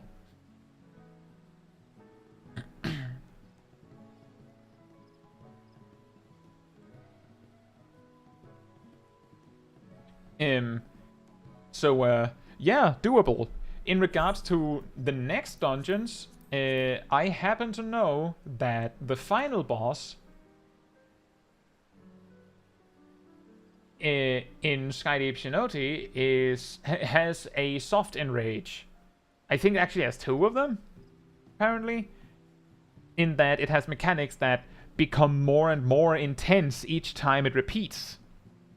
And one of them is a stack marker. So that might actually not be beatable. But next time we do this, we are of course going to try. It would still be interesting to see if we can do the rest of the dungeon if we can't beat the final boss. And I don't think Vanguard has anything. Like, I don't think it has anything that would prevent us from soloing it. I don't think it does.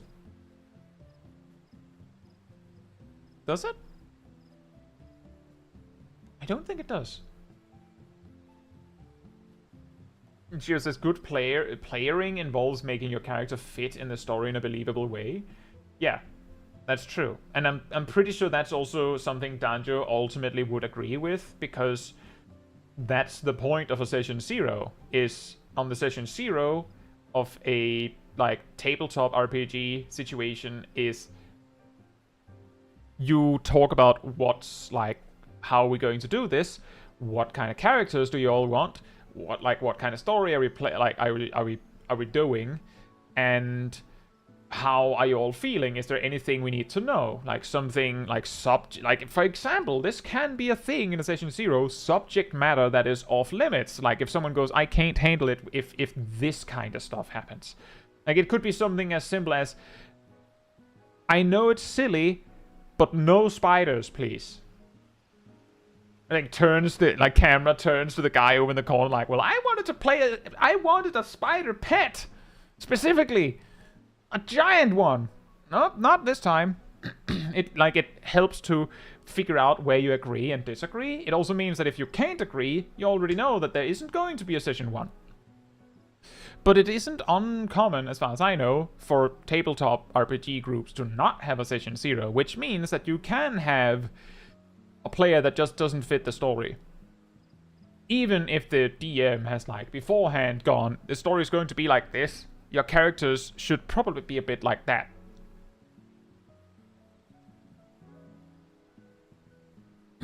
But it is a problem if one of the player characters are basically like putting their heels in the dirt to hold back every time the story is trying to go anywhere because their character just isn't compatible with it. If the boss was smart, they'd have sucked in other parts of the arena as well. Well, I mean, they sucked in actual trees. When are we doing Caetsu D&D sessions? Wow. That would be strange.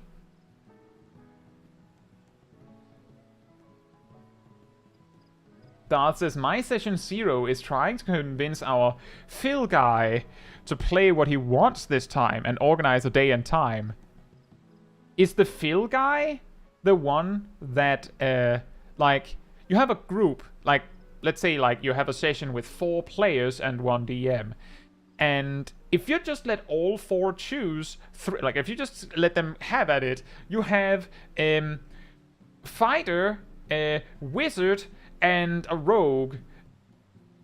And then player 4 is like, well, I guess someone has to be a cleric. Again.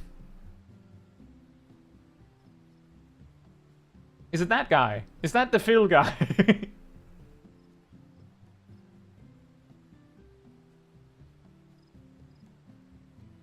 The Phil guy plays whatever role is missing. Jokes on that guy. I like cleric. Well, I mean, I think the real important thing is if the Phil guy is like, well, I don't care what I'm playing. I'll figure out what's fun. Like I'll fill what we need and then I'll do something fun with that. Appearances could also be the metagamer.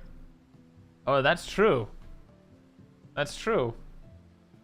Oh yeah, like I know all the crazy builds. You guys choose whatever you want. Go ahead. And then like 3 sessions in, Phil guy is the most insane. Like no one can die now because Phil guy ended up being cleric.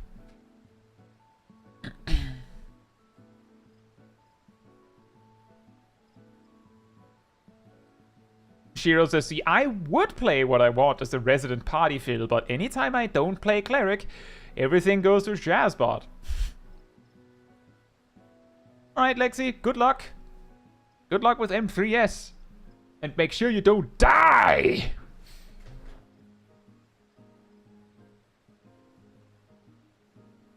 He's the anti-meta guy. Are you saying... I'm joking, by the way, but are you saying, perhaps, that the reason why you want the Phil guy to just choose what he wants is because he goes, oh, we're missing a healer, and then he just makes the most ridiculously backwards healer build in existence?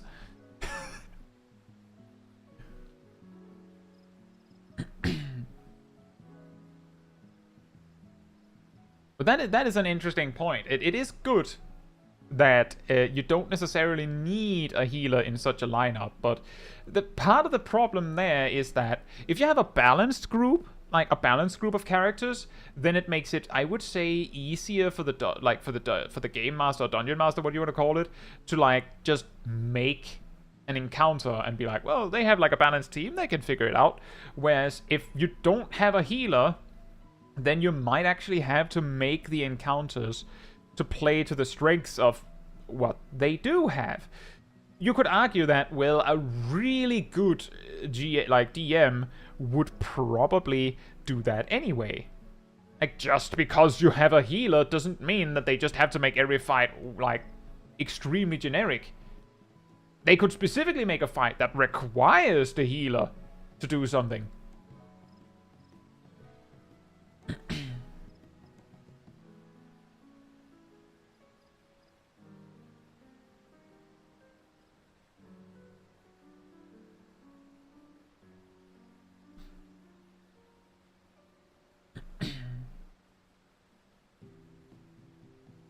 Shax is from the round me and some of the community have done at the Final Fantasy XIV tabletop RPG. Having a healer is a must. That probably makes sense. Isn't the intended party size for that also 4 players? You know, a light party? Like, I would assume you need a tank, 2 DPS, and a healer then, right? Gaming says, does anyone know who voices M3? I have no idea.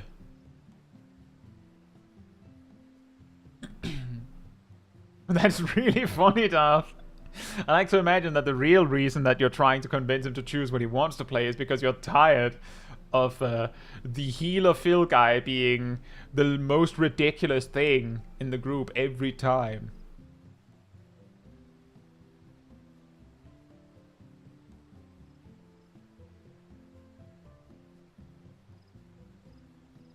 But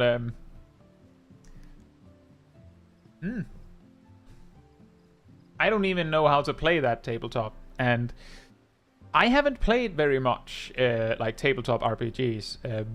Many years ago, I played Warhammer Fantasy a few times, and that's quite chaotic. It does suck. By the way, Cyanide says, the last time I played D&D, I literally died right after I made my character and joined the party because my ogre friend fell on me. Well.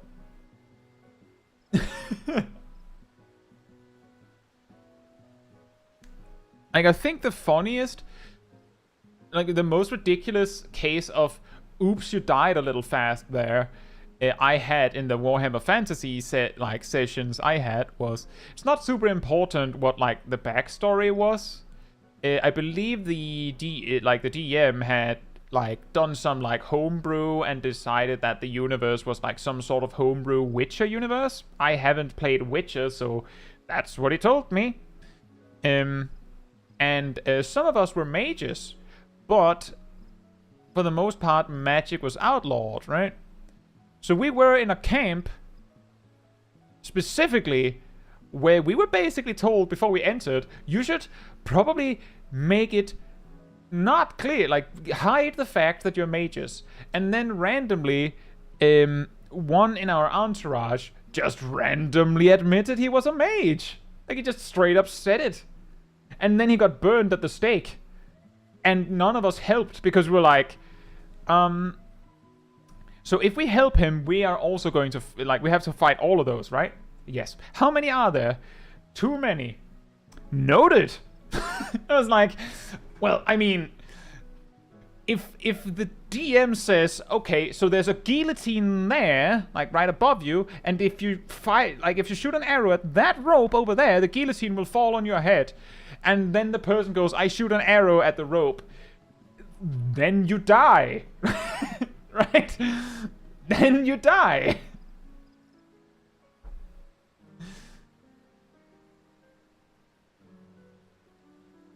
It sounds like A, a pretty interesting setting, and B, a really stupid decision. Yeah, I know. That's the thing, was like, the player was pretty mad that he died so fast because, like, the second session or something. But, like... maybe you shouldn't have done that.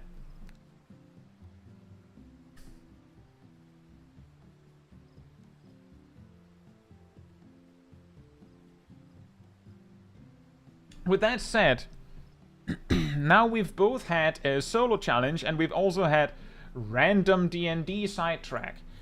With that said, I didn't think they would actually kill me. Exactly, Malice. Well, I didn't expect them to kill me over it.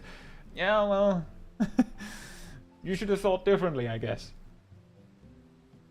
With that said, if you enjoyed the wonderful company of me or the people in the chat, remember that there's a Discord community server that you can join, and you will find most of us. You will also find the weekly schedule where you can see what else is coming up, such as the high-level Astrologian guide coming out tomorrow.